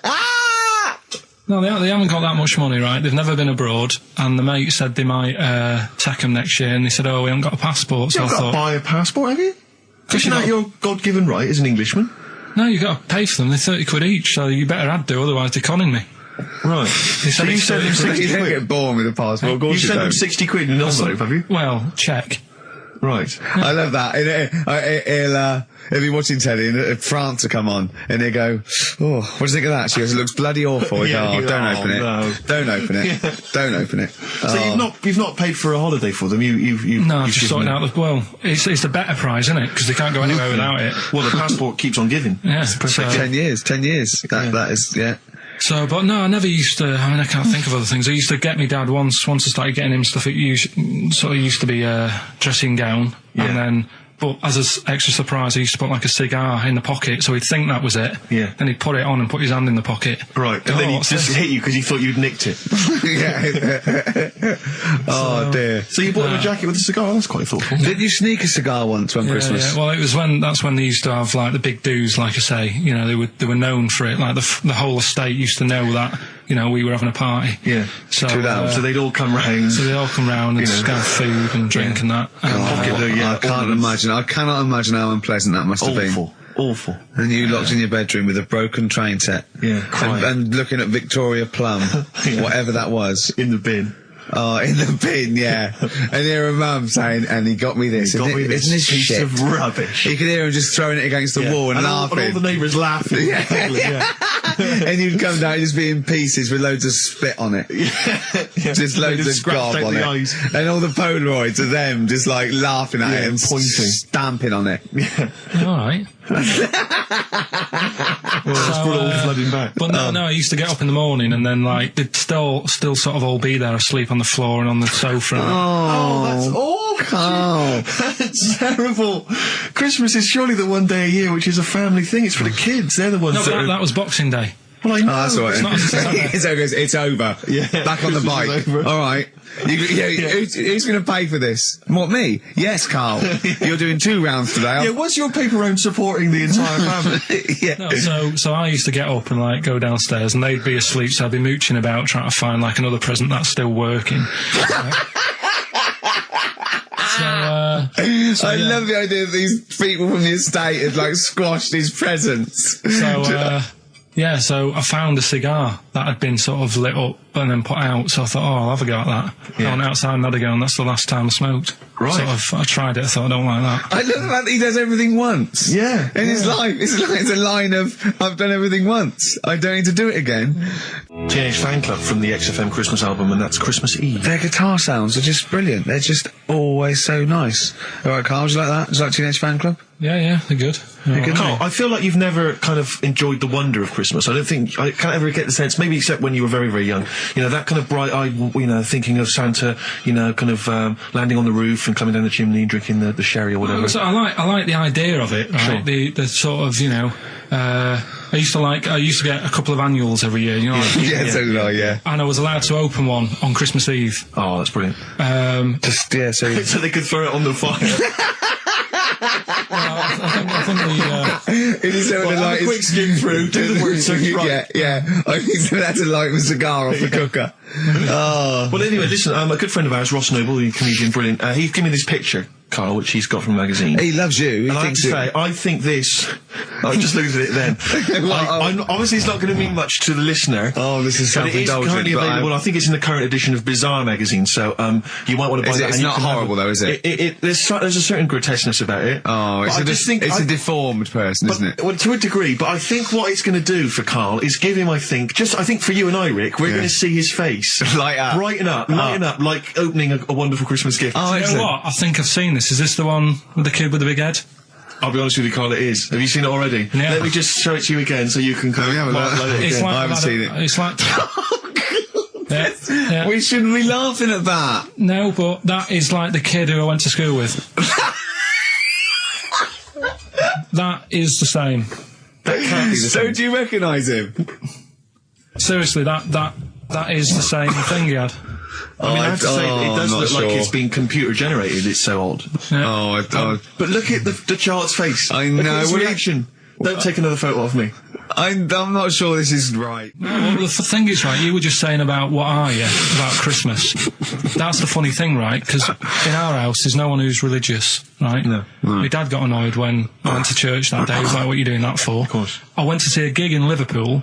Remember the band The Christians? Yeah. He thought I'd join some club. Yeah. I said, I've been to see The Christians. He was saying to me, man, what's he doing going out with them? Yeah. And then the other thing is, because I'm not christened or anything, my mum used to say to me, don't tell anyone that, because there's witches and stuff.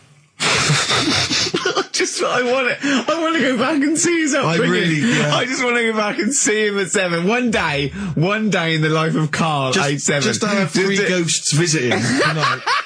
And take him back through time. But we could go with him. We can be some of the ghosts. Yeah, the ghosts of Christmas past. Remember this? That's incredible. Because there's witches. Don't tell me what. Just she thought. So she wasn't Christmas, but she thought maybe someone could take your soul because you weren't christened. There's like there's cults and that, isn't there? And if they find out you're not christened, then right. I don't think they care. I don't think a lot of cults care. Well, but what can they do if you're not christened? I don't know. I just said all right, because then through that time there must have been a time when. But hold on, now they know. Yeah, but I'm older now, so I'm all right. She used to worry about me playing out on the street. Oh, she was worried about whether you were naive and stupid and easily led. Well, yeah. No. Good point. No, you're right now. Yeah. So, yeah. Good. Rockbusters. Rockbusters. But tell the prizes, Steve. Yeah, we have Christmas gifts. This is Christmas gifts. I don't know if you'll receive them in time to actually pass them off as gifts. I wonder if I can tell that Ross Noble story that he told us. I don't know. We'll have to discuss that when the record's playing. Okay. All right. Okay, so you heard a track from it just then. This is the XFM Christmas album. I think that's been knocking around here in the office for years, hasn't it, Karl? Or is it new this year? It was brought out about 2 years ago, but Christmas songs are... Christmas songs. Yeah, it's not bad. There's Scott bands on there, like the Dandy Warhols, the Webb Brothers are on there, Drugstore, Bell and Sebastian, Flaming Lips, all sorts. So we've got that to give away. We've also got this Smashing Pumpkins compilation, which we've seen, again, that seems to be knocking around for weeks. Another one of those 50 years of the greatest hit singles. I don't know, Culture Club's on there, Queen, obviously, I've just Lennon. seen the cult film. Yeah, the cult film we'll come back to shortly. This, I think, is one of the most exciting gifts. If you have a video player and you want to get trim, then surely Big Brother 3 champion Kate Lawler and her cardio combat video, in which I think she uses kind of, I don't know, military kickboxing training to get you trim and taut, and looking as good as her. then you can get that as well. We've also got a exclusive 7-inch single from the White Stripes, a kind of Christmas single. Is that from them? Yeah. That must be quite rare. That's probably the only thing. That is rare. That is worth something. And the current Badly Drawn Boy album, Have You Fed the Fish, which I think is slightly mediocre. They've gone up, actually. I think that the level of prices there has gone up. Not a bad selection, but here is the big movie. And actually, I have to say, this is not a bad one. It's not. Again, it's not terrible at all. It could be worse. It's James Caan in the original Rollerball, not the disastrous remake that came out recently, but the DVD version of Rollerball. So that's there as well. So something fairly interesting. That's worth winning. Right, come on then. Let's do Rockbuster. Well, will we play a song to give people time to get a pen and paper and that? Yeah. So we're doing it next. Yeah. Vines was Jackson on XFM 104.9. Ricky Gervais with me, Steve Merchant, and Karl Pilkington, the man of the moment, with his Rockbusters, coming your way with all those great prizes. Yeah. Right, we're doing it now? Yes, sir. I noticed Heat magazine sort of put a bit of a spanner in the works. Why? Because they were saying, maybe it'll be a Christmas edition of Rockbusters. And I'd already sorted them out. I wouldn't worry, Karl. Well, what I've done, I've cleverly tweaked them to make them Christmassy. So the Christmas bit in it has got nothing to do with it whatsoever, but I just thought... So you mean the clues have a Christmas element? Well, yeah. But it's nothing to do with the answer. It's nothing to do with the answer. Right. So why don't you just ask the normal ones and I'll ring a bell. I'll shake some bells. Well, it's the equivalent of that, but in sort of speach. Right. Brilliant. So the first one... there's a load of letters there asking for advice. Put them on Claire's desk. Oh, and have a good Christmas.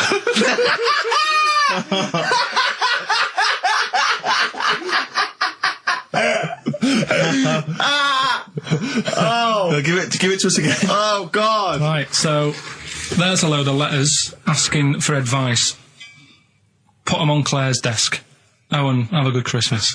Right, but bear in mind, people, that the Christmas element may not be relevant to these. No, that's got nothing to do with it. I don't want to... Okay. And the initial letter is F, right? That's F. All right. Right, the second one. Ask your mum if you should, after you've wrapped the presents. Right, so ask your mum if you should. Ask your mum if you should, after you've wrapped the presents. That's S. S. All right. Okay. And the last one, a couple of people were arguing in the supermarket at the fruit and veg counter, but it's busy in there because it's Christmas. That's probably what brought it on. So that's B. Right? B. Oh, God. So they're the three. Will I just recap? Yes, please. Yeah. I have no idea. So I can't even... I don't know what to start thinking. Right, there's a load of letters there asking for advice. Put them on Claire's desk. Have a good Christmas. Have a good Christmas. Second one, ask your mum if you should. After you're at the prison. S. And the last one, a couple of people were arguing in the supermarket at the fruit and veg counter. But it's busy in there because it's Christmas. Busy because it's Christmas. That's a B. So they're the three things. It's email only, this one. Please remember that. ricky.gervais@xfm.co.uk. ricky.gervais@xfm.co.uk. Yeah. Brilliant. Carl looks happy with them. He looks really happy with them. Rightly so. They're cracking. They're good. Yeah, they're good. Pleased with those. All right. Is there going to be more Rockbusters in the new year? We're not sure. I'm still thinking about new ideas that we can do. Okay. Are we starting Ridiculous today? Have you done Couldn't be bothered. Couldn't be hard. Look forward to Ridiculous. Well, he's worried about... He nearly said asked and he just stopped. Because he's worried, because he's the producer. Yeah, well, I've got to set a standard. Oh, dear. Carl, you have, mate. You have. So that's that. We've still got to come... I'll tell you what. Why don't we have a lovely tune, right? You make the tea. We're opening these biscuits from Alexandra. Yeah. We'll be enjoying that, right? Maybe segue so we can have a nice little, rest. I don't want to talk through it. It'd be rude. And then we're coming back, and as part of, Pilkington, Parkinson, and Do We Need Them? Do We Need Them? Yeah. Karl has interviewed an expert on jellyfish. Brilliant. So we've got that. Plus, of course, we've got a two-part Educating Ricky. You've got Educating Ricky still to come. With a Christmas theme or not? And we've still got things like the Pogues, John Lennon, Joni Mitchell, just David Bowie. Are you suggesting there's going to be some great music and some fun chat? And some fun chat. Lovely. Let's do a classic. Let's do a big stomp in one of the best Christmas songs of all time, shall we? What are you thinking? Fairy Tale in New York. Excellent. Fairy Tale in New York. Oh, it's always amazing. Pogues featuring Kirsty McCall on XFM 104.9, the Christmas edition. Indeed. David Bowie, Everyone Says Hi. It's quite a melancholy feeling about today's show, isn't it, that Christmas? I think there's often... Karl with his Victoria Plum. I want to see a Victoria Plum. I want to know what it is. Does it look like a little gnome? It's a woman gnome. A female gnome? Yeah. A little gnome. Well, did your mum collect gnomes? She likes anything gnomes. She likes fairies. She likes Indians. She collects all that stuff. Yeah, and it doesn't matter what it is. What do you mean? You know, like a proper Indian with all the headgear on. Or a Native American. She likes anything with them on. Like, you know, it can be a fridge magnet. It can be... Just anything. A lot of Native American wisdom is around the fridge magnet, because they think it has special powers of adhesion. Yeah. Yeah, that's, you read some of their writings, the great works. Snowbird from Mark Heights are part of his covers album. He's so happy that the XFM listeners understand his stupid clues, and he knows it annoys me. We've got some right answers. We'll be giving out the answers just quickly, just in case someone sort of missed one of them. I'll just quickly do them, yeah? Yeah, go on. First one, there's a load of letters. There's a load of letters there asking for advice. Put them on Claire's desk. Oh, a Merry Christmas. Ask your mum if you should. Oh, a Merry Christmas. And a couple of people were arguing in the supermarket. It was Christmas, and that's veg why. Counter. And that's B. Okay, we'll give those answers out shortly. Yeah. I just have to show you something, Rick, before we move on. I know we've got another Educating Ricky, but someone just sent this in. Yeah. They've been looking on eBay for Victoria Plum. You're joking? Come here and see the photograph. Oh, God, that's fantastic. Oh, yeah.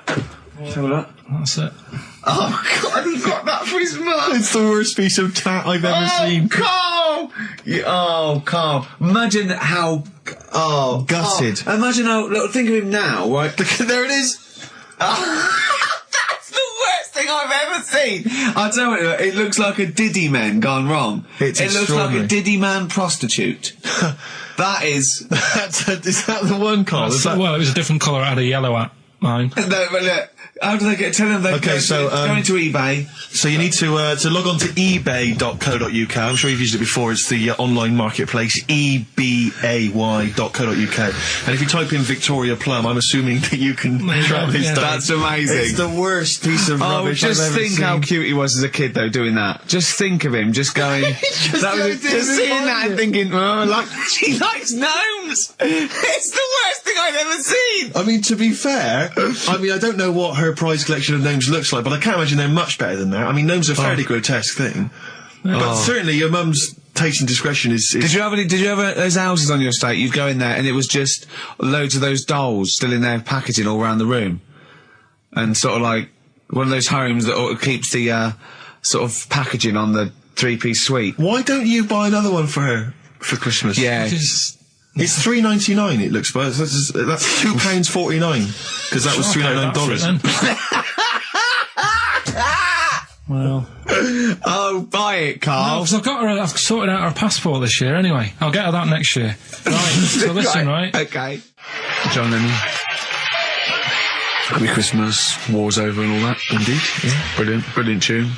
Great tune. And I've had a great time. Merry Christmas, everybody.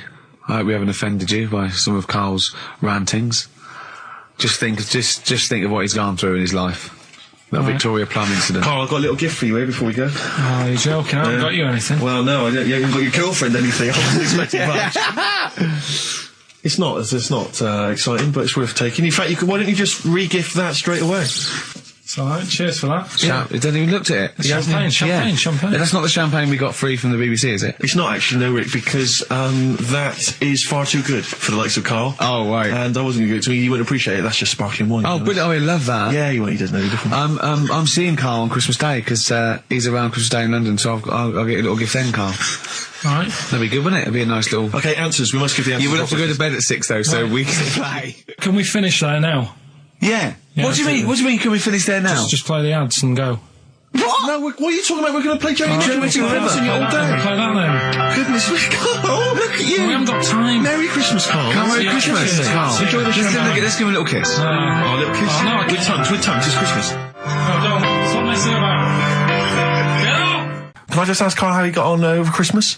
Because the last time I spoke to him, you hadn't bought a present for your girlfriend. I had to say I was on tenterhooks all Christmas.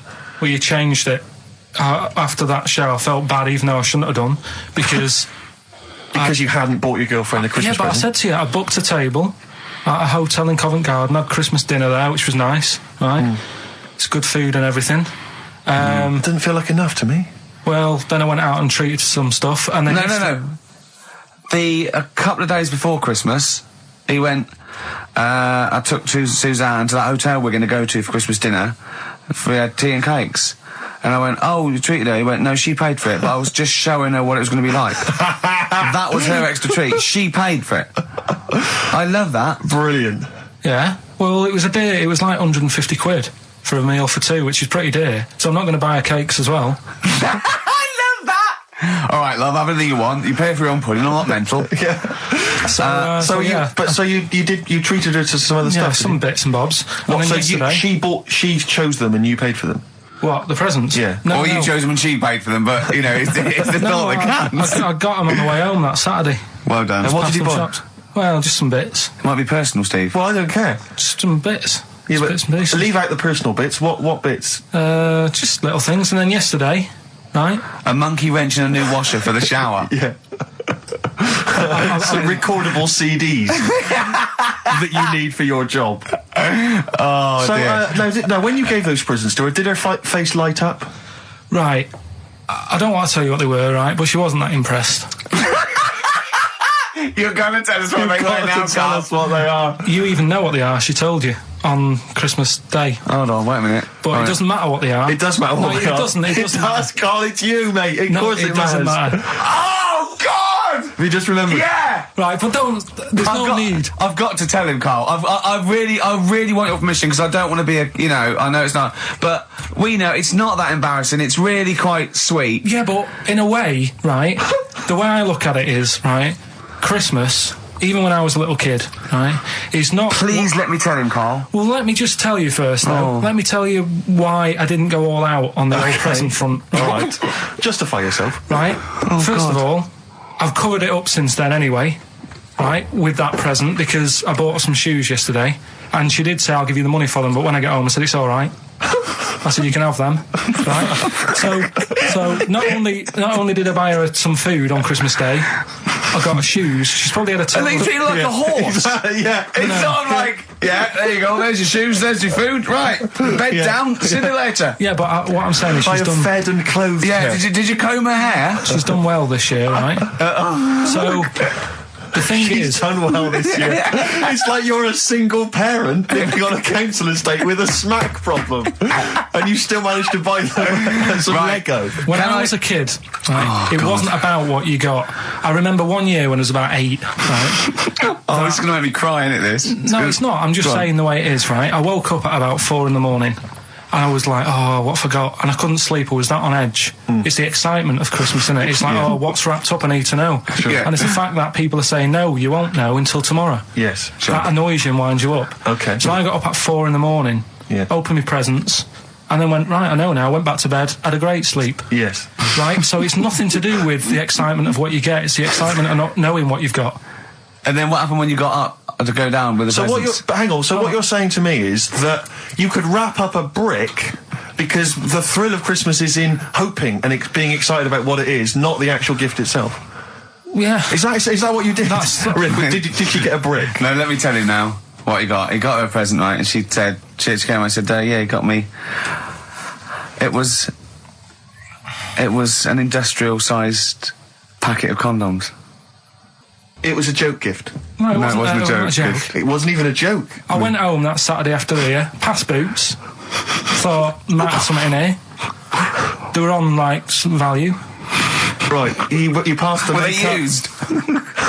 Right, but anyway. The makeup, you passed all the other... Past the makeup, stuff. past the lovely vanity cases. Yeah, the foot spas. Exactly. Yeah. Oh, hold on. How much are these, love, for 100? Yeah. $4.99. Yeah. Do I get them reduced if I buy in bulk? So how many did you buy? What was it? I don't know, probably about 100. Right, okay. And is she allowed to use those with anyone? Did you wrap them? Can she just go out and have a wild time? Well, you don't need to wrap. They're already wrapped, aren't they? Oh. And then what did she say when she opened them? No, wait, Karl, what did she say? Right, play a record and we'll come back to this.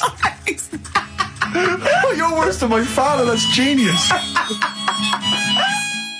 Made famous, of course, by Jimi Hendrix. Yeah. That's All Along the Watchtower, as originally done by Mr. Bob Dylan. On XFM 104.9. So, Karl, just take us through the moment where you gave this gift. Firstly, so you went into Boots, right? You thought, all right, 100 condoms, brilliant. Okay, did you wrap it up? I don't know if it was 100, probably 80. Right, okay, yeah. Right. You don't want to go mad, do you? Wrap them up. I'm just resting easy knowing that he's not trying to breed. Right. No. Yeah. So, I got her them. I got her Grease on DVD, because she's always watching that. Yeah. Right? Yeah. So just think of when her mum said, what did Karl get you? Some condoms and grease. I was going to say, I'm glad he said on DVD.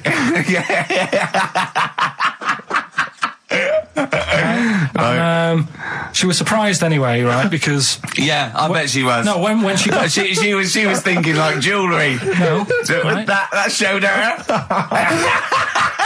That surprised you, hasn't it? All right. So hang on, wait a minute. You thought it was a holiday, didn't you? Yeah, look at your face. You don't know me at all. So hang on. So did you give these on Christmas Day? Right. What happened is she got in from work that Saturday, right? And I said, look under the tree. Knackered. Right? At least it's Christmas. Yeah. At least I'm going to get a little bit. I said, look, you got some stuff under the tree, right? So did you give her a sugar lump? Right, she was really chuffed with that. But she said she was a bit puzzled because I didn't know we had any wrapping paper, right? So I ended up using wallpaper. You didn't take it off the wall though. You had No, it was some left over, right? So she said, why have you used wallpaper? I said, well, I didn't have any paper and you were getting in a bit and I wanted you to have a surprise. So she said, can I have a feel of them? I said, the presents. You thought, right, I've got the right thing. Yeah. Right. And then Christmas Day, I said, no, don't get carried away. It's nothing really good. You know, we said we weren't going to buy each other much. So there you go, open them. Yeah, go on. And can I just ask, had you received your present from her yet? Yeah. So what had you received? What did he have? Had some shoes. Nice. Right. Getaway game for PlayStation. Nice. I'm just totting up the value of those. And just also think about how much fun and pleasure you get from them. Yeah. Although, of course, condoms, I can see the the appeal. Well, okay. So I think but also add to that bit 150 quid for a meal. If you're going to start totting up, 150 quid for a meal. I bought some shoes, 72 quid. Yeah, that was after the event, though. Doesn't matter.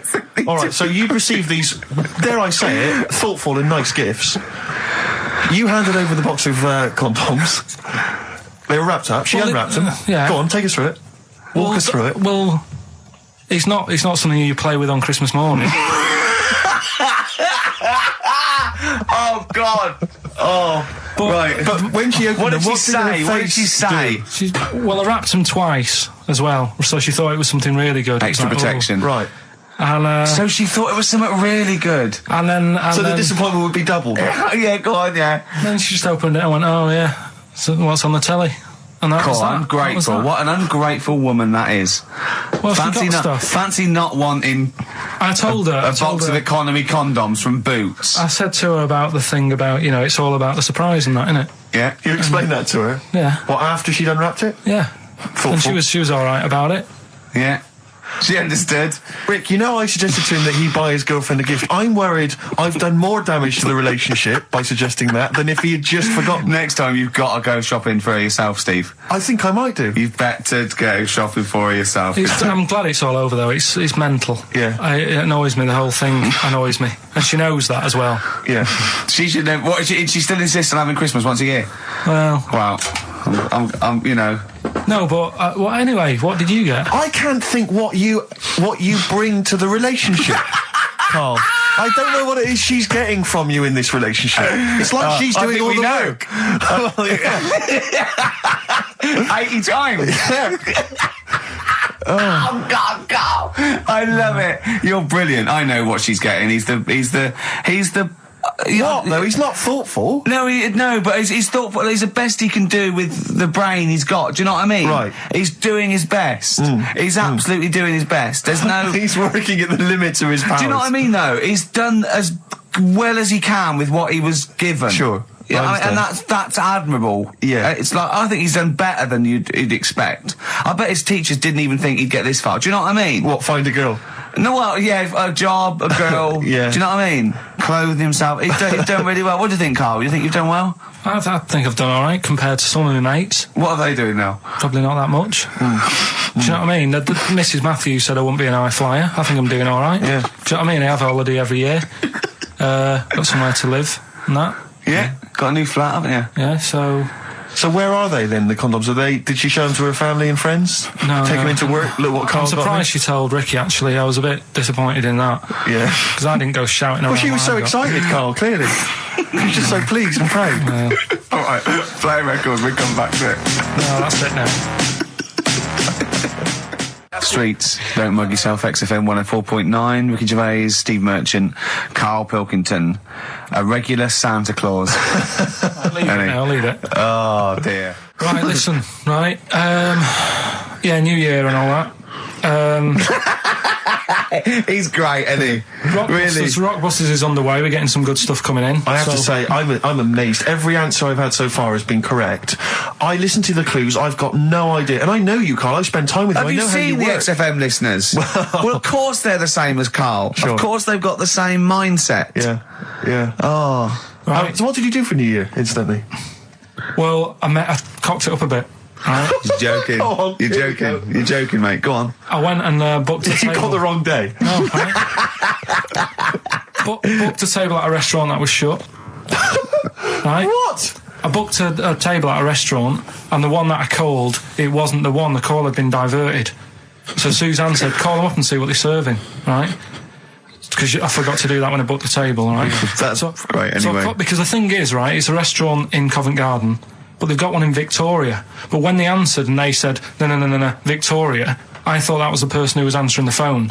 Do you know how some people say the name? Right. So then when I called them up and said, what you thought he sounded a bit funny. Right? So...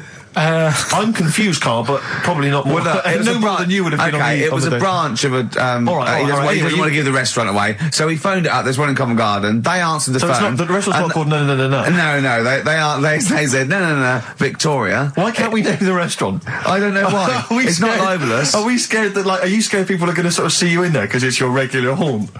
No, it's just that, you got to pay for stuff, haven't you? Right. I mean, it's...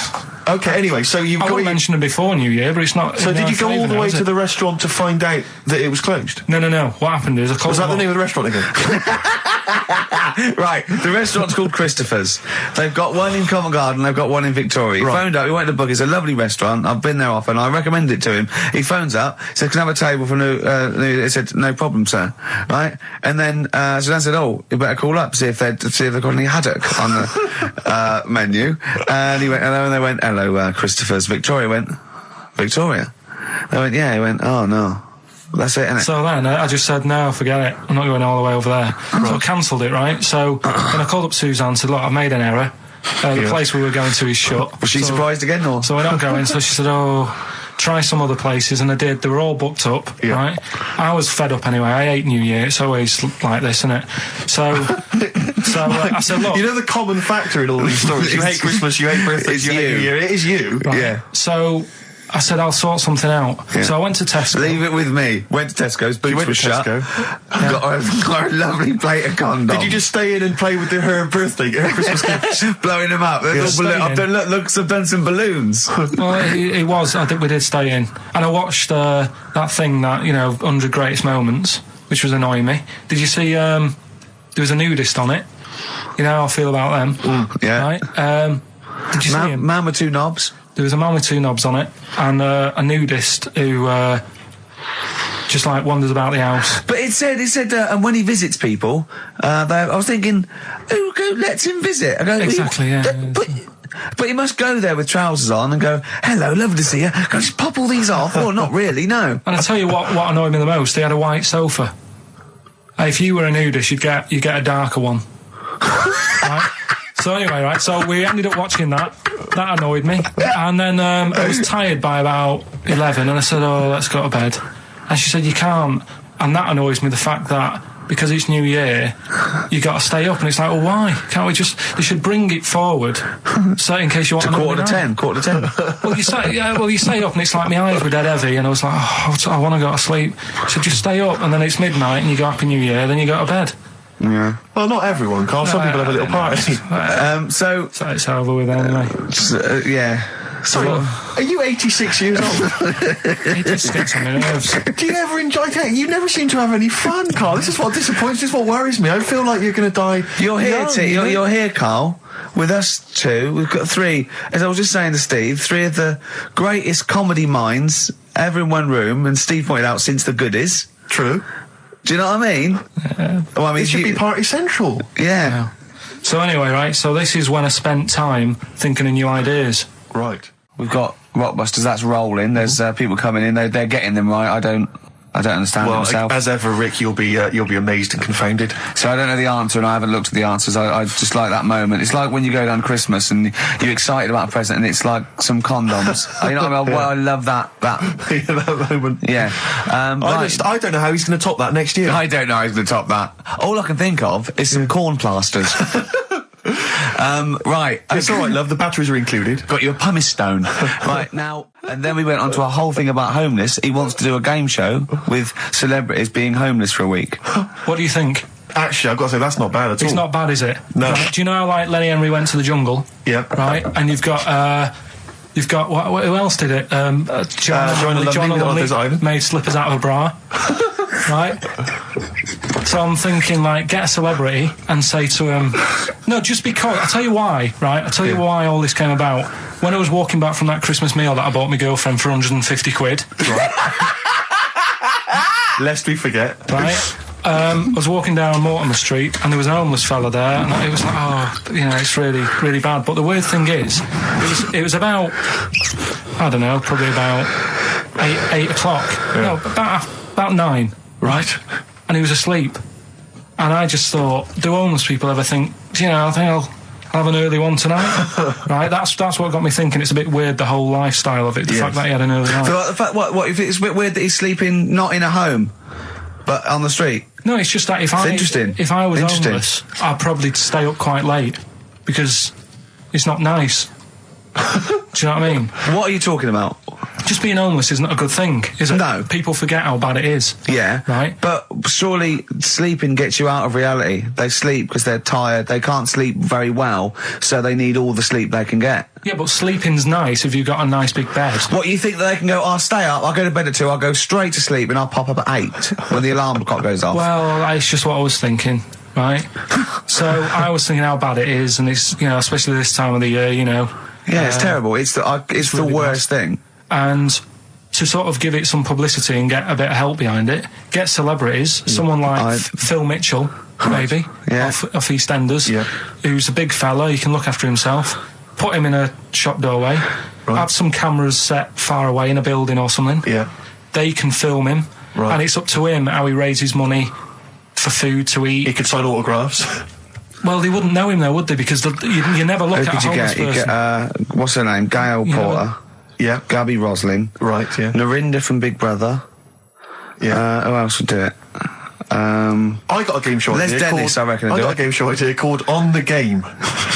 And what happens is, you get Narinda from Big Brother. Okay. You know, I've never been into getting presents and that. I had the problem at that Christmas one, that time with the Victoria Plum. Yeah, we'd hate that. We'd hate to bring that back. We've done that. Because you talked about it because it's kind of to do with your dad, isn't it? He's a very bad gift buyer. Was that the problem? Well, yeah, my dad just wouldn't bother.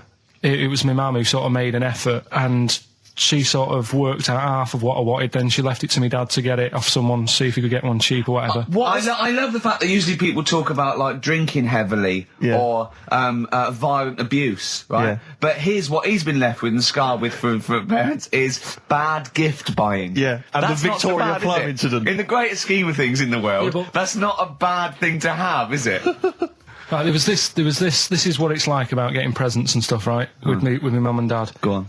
My mate, Colin, right?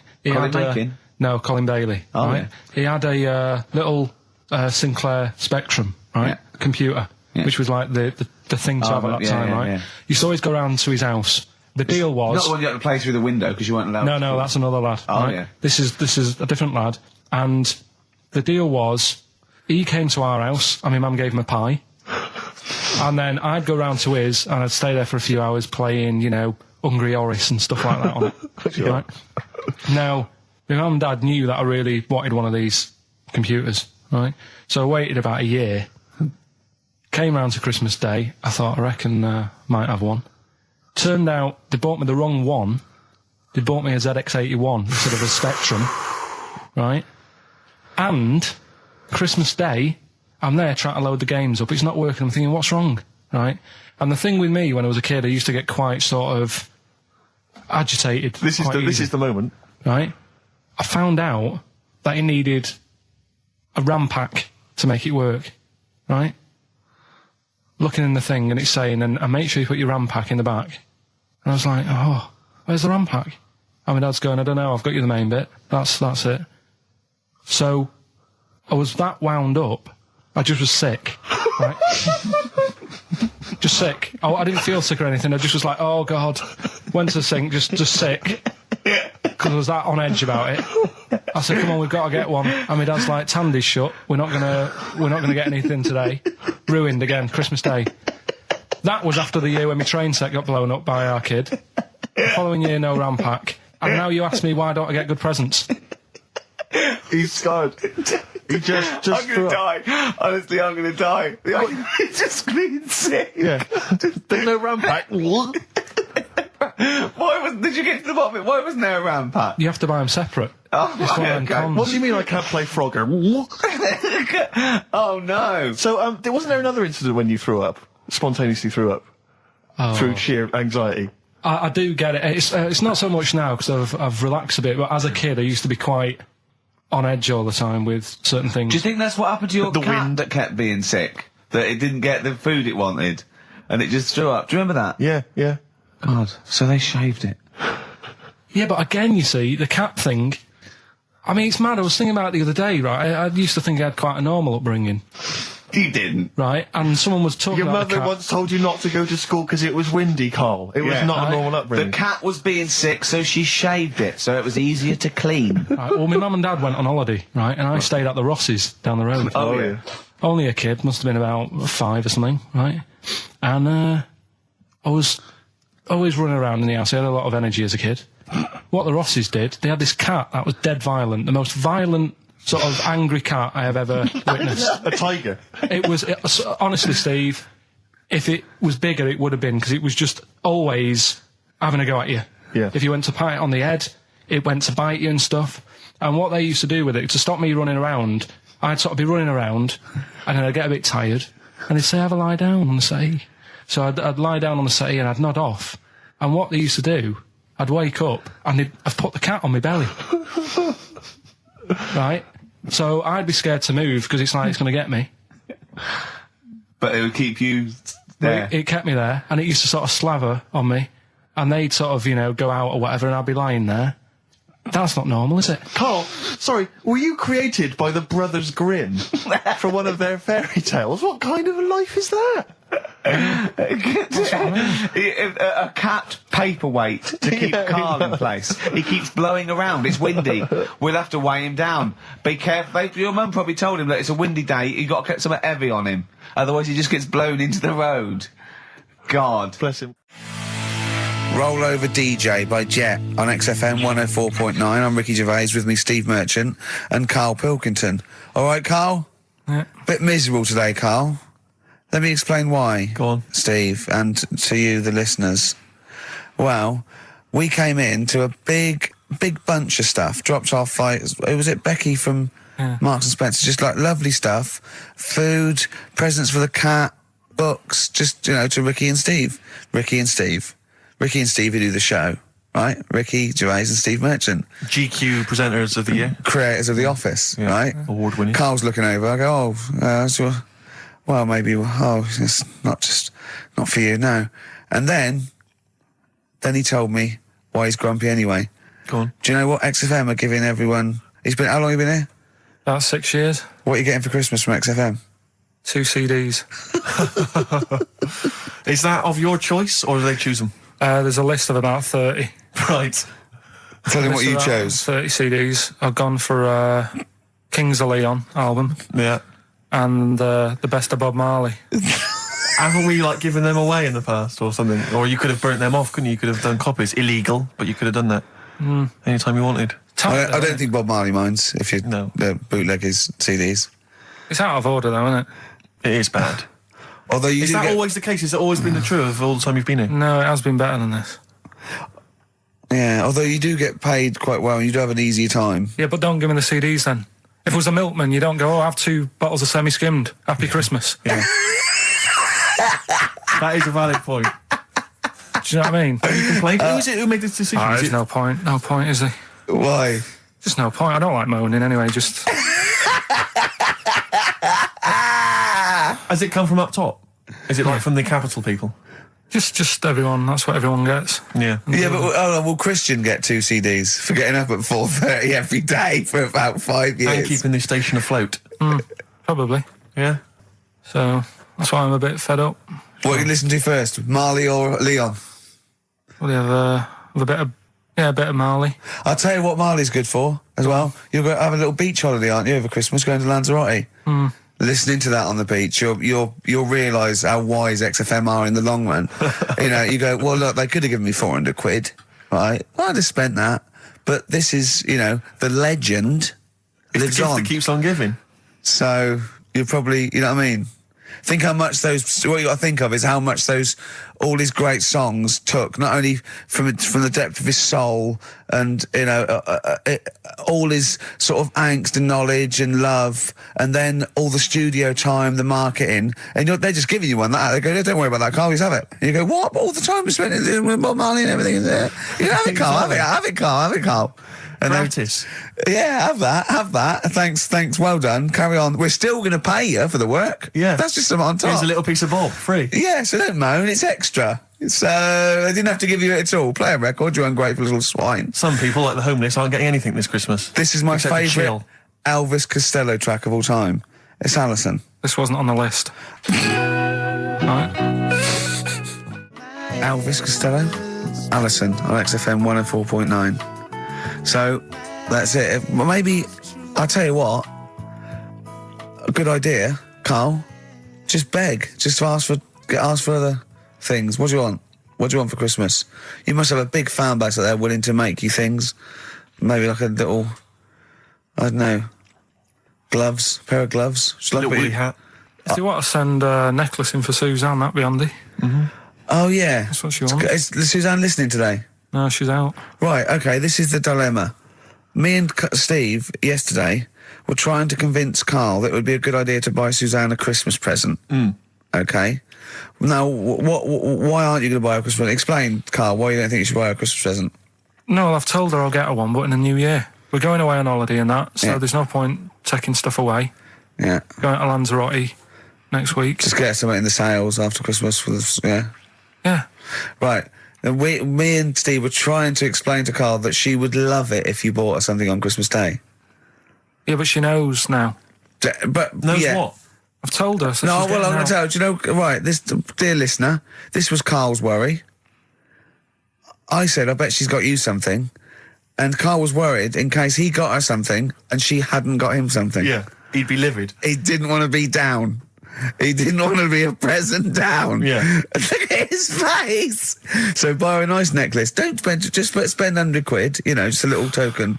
We're going away. We're going taking her away on holiday. No, you're not taking her away on holiday. What, you're paying for it, are you? Yeah. Are you really?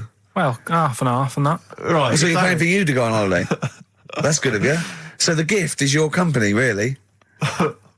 She's done all right.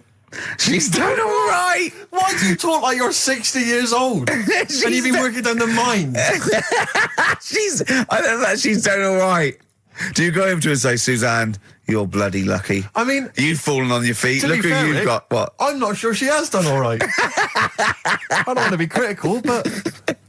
Oh, dear. So what are you going to get in the sales? What are you going to get her? It depends. I'm thinking, I'll give her the choice. She can have Kingsley and old Bob Marley. Right, I'll let her decide there. Oh, dear. I can't wait to see you. Where are you going, Lanzarote? Yeah. Where's that?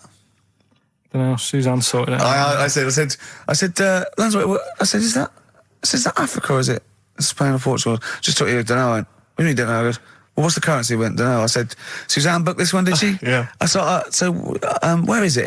Is Lanzarote? African or foreign, like somewhere foreign. I was looking last night, and doesn't look that good. There was like one of the highlights of the things it says you've got to do is go and have. Apparently, they've got restaurants in caves, and that's like one of the things they say you must do. So, if that's a highlight, do you know what I mean? So I'll do that. Go and see what that's like. Yeah. When you're on the beach, Karl, do you wear the very, very tight Speedos? No. Do you walk around with them? Sort of longish shorts, t-shirt on, probably with a sort of a light shirt on top of that. Right, sure. So quite wrapped up then. Covered up. Do you wear a hat? Because obviously the bald head, there's risk of sunburn. No, I just put a bit of lotion on it. Lotion on there. Yeah. Just have a bit of a wander down the beach, have a look. Yeah. See if there's any old blokes with their tackle out and a backpack. I'll have to look forward to, so yeah. There you go. Yeah. Well, we're looking forward to finding out how you get on. Yeah. And interested to know what she gives you on Christmas Day. More scintillating chat after this next song. All right, bit of Placebo. Yeah, love it. Special needs. Placebo, Special Needs on XFM 104.9. Email in where Lanzarote is. I don't know if it's Italy or Spain or Europe or maybe Africa. You know, these are the sort of things, these are the reasons I come into it, to at least learn something, innit, Karl? We've stopped educating Ricky, so I've stopped learning, you know, about things like the woman who ate mud all her life. I told you something before when we were in the office. What did you, go on, what was that? What did you teach me? They've just counted how many fish are in the sea and that. No, they haven't. They've just done a census. A census? What, of fish? Yeah, some fellas have gone in the sea and they've got to work out. There's about... This is Spratt. Is this your son? No, he's a lodger.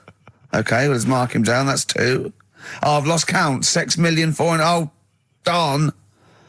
So how many are there? About... There's a lot. There's... Oh... Well, there are more species of fish than bird, mammal, and reptile put together. Can I ask a question? That's on my DVD of animals. That's still available in the shops. Probably find that online. You'll get that slightly cheaper. $15.99. What? Go on, ask me a question. Features include Karl's Pilkington sauce on the DVD. Yeah. That's a perfect Christmas gift. Yeah. Long and Winding Road. I love that, but I don't like the way McCartney sings here. There's just one, he goes, you leave me waiting here. Well, he's always got that slightly affected But it sounds style, like Richard Burton or something, here. Yeah. But it's only one that does it, but I don't know why. I just think he likes it or wants to go back and change it. Maybe it's like... But having said that, you know, I'm not taking away from the Beatles, one of the best bands ever. Well, yeah, good luck to Brilliant songwriters.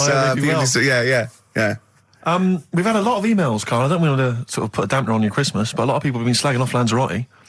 One of them just said, well, one of them just, I don't know if I can find it. It is Canaria, isn't it? It's one of the Canaries, isn't it? It's a volcanic island covered in volcanic dust. It's very windy, so you have to dig a hole to sit in on the beach, and there's hardly anything to do. That's from Mike Godham, he says, unless you like quad biking, well, you know, you've seen what happened to... no, don't go quad biking. No, with your little head, there's no protection at all, is there?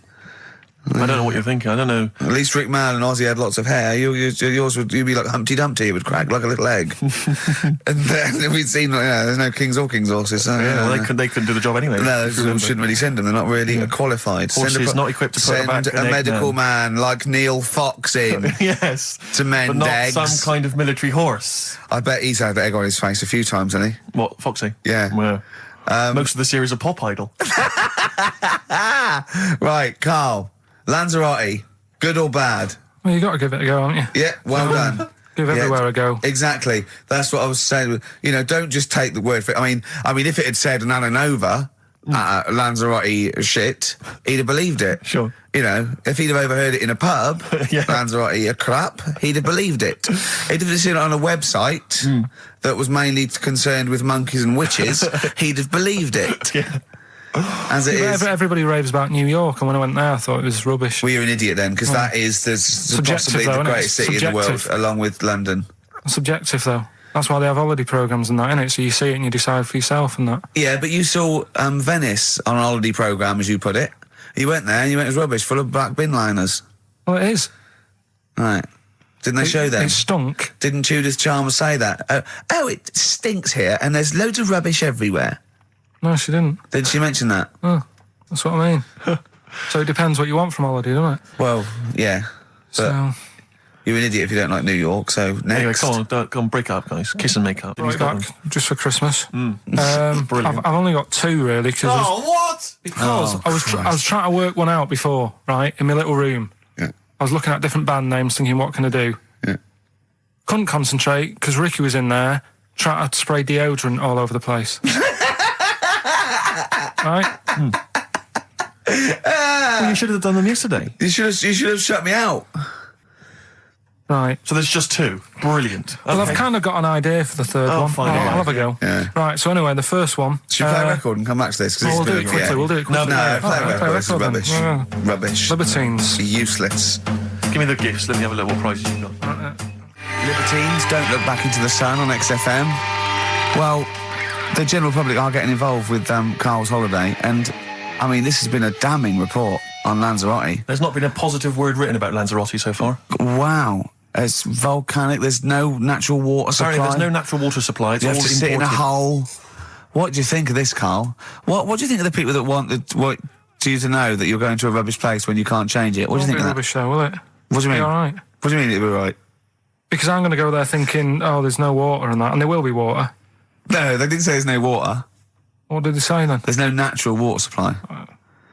Whatever. I'm not bothered. Doesn't bother me. All right.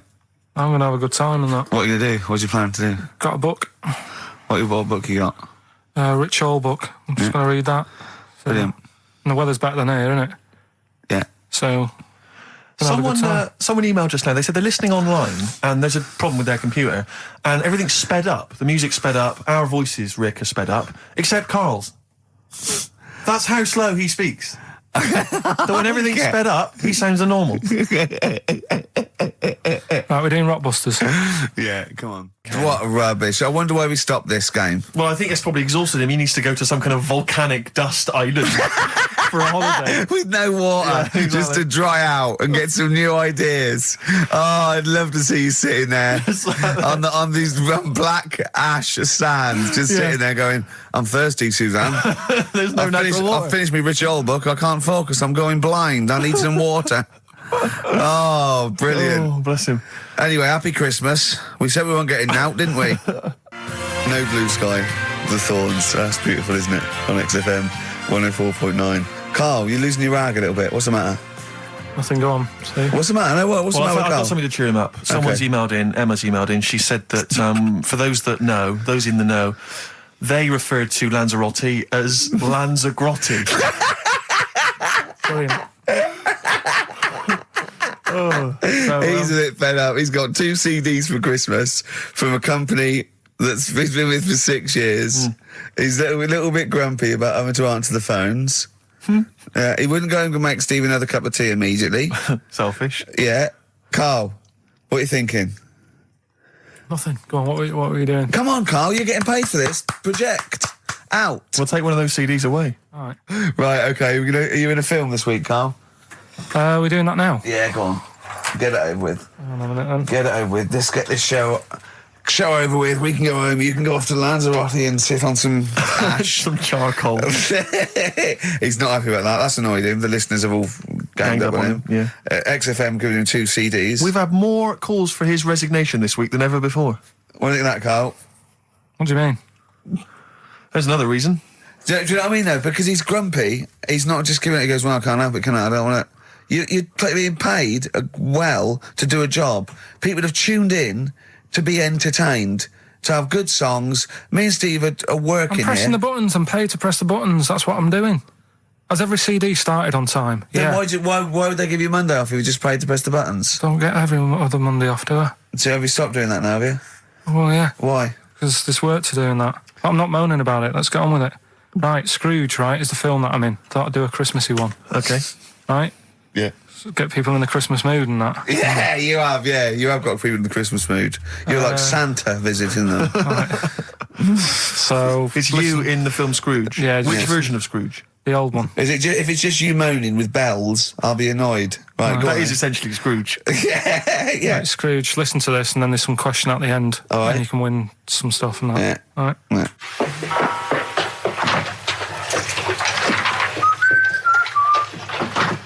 You're late. Only 20 minutes. What do you mean by coming in here this time of day? I've just been doing some Christmas shopping, haven't I? Probably do some more shopping on Monday, because it's my day off, isn't it? Yes, I know it is. You don't have to tell me. Do you want to see what I've bought Suzanne?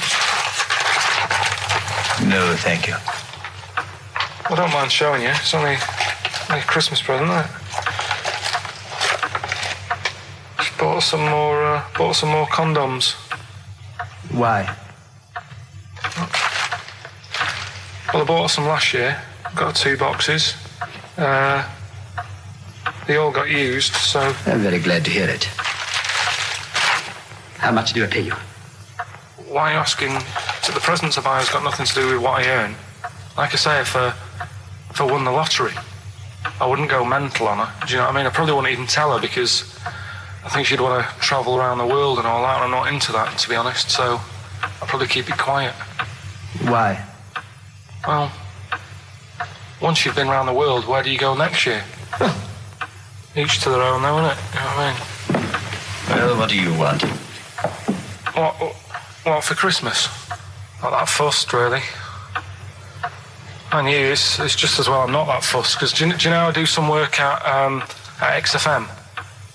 Do you know what they're giving me for Christmas present? Nothing. No, might as well have been nothing. 2 CDs. That's it. I was well fed up. I'm sure you will. They give you a list of about 30 albums and you get to pick 2 off the list. So I've gone for Kings of Leon album and the Best of Bob Marley. Mr. Marley has been dead these 7 years. In fact, he died 7 years ago this very day. Did he? Do you know what sort of donuts Bob Marley likes? It's not my business. No, it's not a proper question. It's an old Peter Kay joke. He likes the ones with jam in. Do you get it? Garlic bread. It's good, isn't it? Excellent. Oh! Carl, well done. Karl in Scrooge there. The only man more mean and depressed generally than Ebenezer Scrooge. Oh, dear. Oh. What's the question, Karl? Well, if people have been listening from the start, right, what albums am I getting? Yeah. Is that good? Mm-hmm. Good, yeah. What albums am I getting from for working for this place for 6 years? All right. Ricky.Gervais at xfm.co.uk. Do you want to apologise once more for anyone you might have offended over the year? Yeah, like I say, I never want to upset anyone. We're just chatting about stuff. It's just chatting. It's from the heart. You see something, you say, "Oh, it looks a bit like so and so," or "Isn't it a bit?" You're not really, you don't really try and hurt anyone's feelings, do you? But I think most people know that. And I've got to apologise for laughing at anything you say. I actually can't help it. Again, it's not vindictive, but when Karl comes out with some of the things he says, it's impossible for me not to laugh or react. So, have a Merry Christmas, everyone. Well, before that, Rick, is there some final, for the year, Monkey News? Tell you what, let's play a good song. Okay. Right, we'll have a bit of Monkey News, and then that's it. A bit of Amy Mann, then. Perfect. Yep. Brilliant, this one. I bought in Metal Christmas, is that all right? That's my only request from this show, that we do play Paul Di'Anno's version of Santa Claus is Coming to Town. The rest of it's over to you. Yeah, we're going to play some Christmas tunes, we're going to play some, our favourite hits of the year, but mainly, this is the rock programme. This is the rock programme. What worries me, Rick, is there's a lot of people who listen to our show and they're not regular XFM listeners. They just kind of crawl they're out not regular people. Stupid on a Saturday afternoon, put the show on. So they might not be familiar with the Ian Canfield is a young man. He's been in he's about 14. He's been in radio. It's weird, he's 14, but he's been in radio for 15 and a half years. He was weaned on the milk of Avant. Yeah. Right? And he's going to be the new rock god, aren't you? Well, I'm trying. Yeah. No DJ Canfield. Just go, yeah. Right? And over the 2 hours, I want to work out the 4 pillars of rock, right? I want 4 names, 4 pillars of rock, right? huge rock pillars, and then I want the king who stands astride them like the archangel of metal. So we'll be asking Ian, every few minutes we'll be asking, right, who's your first pillar of rock? And then, keeping the one that stands astride them, okay? And how many do we need? Well, we need 5 names then, don't we? The 4 pillars of rock and who stands astride them. Right, okay. Like the Overlord with these Axe Attack albums. Yeah. This is Oasis. Christmas. I just wonder if there's one more contender. I don't know who this was, Ian, that phoned in with it, but possibly it's topical. Deathly Hem. Yeah. Deathly Hem. It's brilliant. Oh, it's Deathly Hem. Please welcome to the stage, Deathly Hem. It's Deathly Hem. Who's that? We've got to give it to I don't know who that was. Oh, well, if you came up with Deathly Hem, email again. Deathly Hem. It's the greatest name for the greatest rock band of all time. Will you please welcome to the stage, Deathly Hem. It's golden tonsils. Isn't it?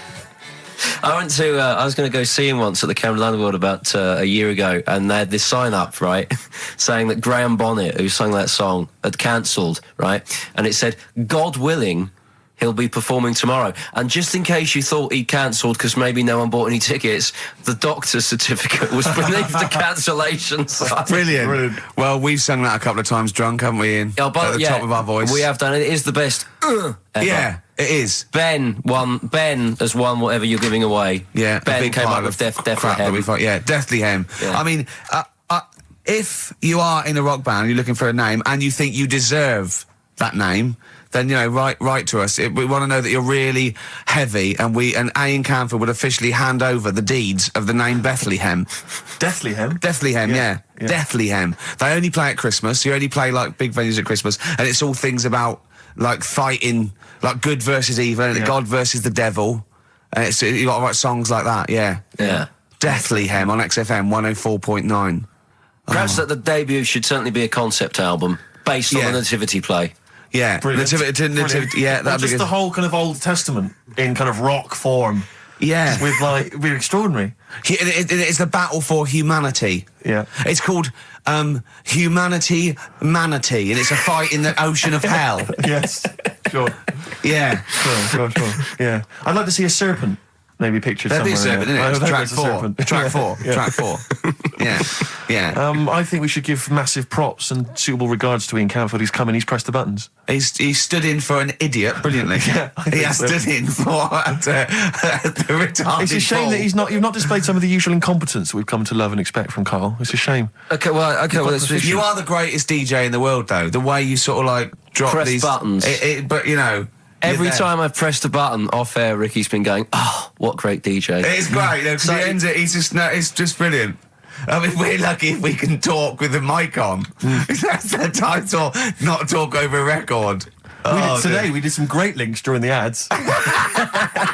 Yeah, and of course, Jonathan Ross masturbating live. On air. Just looking back at some of the highlights of this You don't get that on Capital Gold, do you? Like Tony Blackburn getting a call from Fluff Freeman going, "All right, mate, I'm knocking one out." Yeah. Well, have a lovely Christmas. Have a bloody great Christmas. Have a bloody great Christmas. It's the best of next week. Yep. The best of the last few weeks with some tat, Karl's put together. We're back in January. We're playing some of our favourite songs of the year. I'm looking forward to seeing Pilker's tan and pictures from his holiday. Covered in ash from the beach. Yeah. And we're back on the 3rd, I believe. But Ian, do you want to introduce one? This is Ian's choice for the day. Yeah. We'll see you next week in spirit, and then we're back on the 3rd with Pilkers. Over to you, Kampf. Enough of Jonah Louis. This is Paul Di'Anno, ex of Iron Maiden, doing Santa Claus is Coming to Town. Snow Patrol and Run. On XFM 104.9. Yeah, not bad at all. So everyone had a good Christmas though, yeah? Really? Karl, even though it was like a little bit Lanzagrotte, it was a nice Christmas. Yeah. What was the book you read, by the way? Someone just emailed in and wanted to know. What was the book you read? It was The Governor. The Governor? Yeah. Right, okay. Did you buy Suzanne a gift in the end? Which you surprised her with on Christmas Day? Yeah, after that show that we did before Christmas. Yeah. I was walking home thinking, might as well treat her then. Yeah. Went and got her a necklace. Nice. Actually, she said she wanted a necklace, but I didn't know which one, but went and got one. Yeah. And she was happy with that. Yeah. That shut her up. Yeah. But, yeah. And did she get you a gift back? She did get me something, yeah. See, we knew she would. Of course she would. Yeah, but the thing is, right, she got me a little Game Boy Advance to take on holiday because she knows I get bored. Lovely. Right? So that was good, but I was like, hang on a minute. I know how much I spent. Oh. And I know how much these are, right? But I was clever, though. When I got to the airport, I bought to get me an extra, bought me an extra game for it. Yeah. Got the value. Of course. When you were growing up, did you wait to ask your mum for sweets right at the counter so the woman would embarrass her into getting you it? What, you mean just slip it in the basket? Well, no, just wait till there's some, a stranger watching before you ask for sweets. Mum, can I have a Kinder Egg? Did you sit in front of Suzanne when it got to Suzanne, can you get me something else? Because remember I spent more on that necklace than you did, like Game Boy Advance. And the woman in Dixon's goes, oh, you better get him something else. She goes, oh, bloody hell, all right then. Nah. She did well, though. You know what I mean? She's done well to keep you, hasn't she? Done well. Because you're such a find. You're quite a catch. Yeah, she must wake up every morning and go, ooh, I am the luckiest girl in the world. Well, she told you that the other night. What? She said the other night how good it is living with me. Oh, yeah. I said to Suzanne, it must be great, because I only see him 2 hours a week and I like to squeeze his little head. You can do that all day, every day. Does she ever squeeze your head? No. No? No. It's like that thing, though, isn't it? It's like when you work in a chocolate factory. You get sick of it, don't you? If it's there all the time. Yeah, she must think, well, I could squeeze that head any time I wanted. It's not worth it. I just, yeah. I didn't get my mum and dad anything this time. No, because I'm always treating them anyway. Whenever if they need a few quid, if I can help them. Well, you are the gift that keeps on giving, Karl. No, but don't just go giving anything just for the sake of it. You know what I mean? Wait for the time that's right, sort of thing. Just because it's Christmas. Because...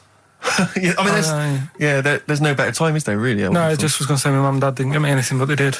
What'd they get? But, just some money. But, I'll get them something when the time's right. Do you know what I mean? They always need bits and pieces through the year, so... Yeah. I'll look after them. Sure. Karl's theme tune there by Placebo. Special Needs on XFM 104.9. All right. New Year's resolution, Karl? I don't know. I don't do it. Really. So what about something like, I don't know, start smoking? Do you know, there must be something. No, it's a waste of time, isn't it?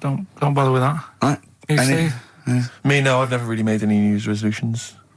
I just be good to people. Just treat everyone as you want to be treated yourself. Give to charity. Hate crime, racism, famine, sexism. I know you're going to keep to all those, except the gift to charity. Me and Karl find that a little bit hard to believe. Never going to happen. Well, you've always got to break at least one of your New Year's resolutions. Exactly. Yeah, well, I think I'll be nice to Karl.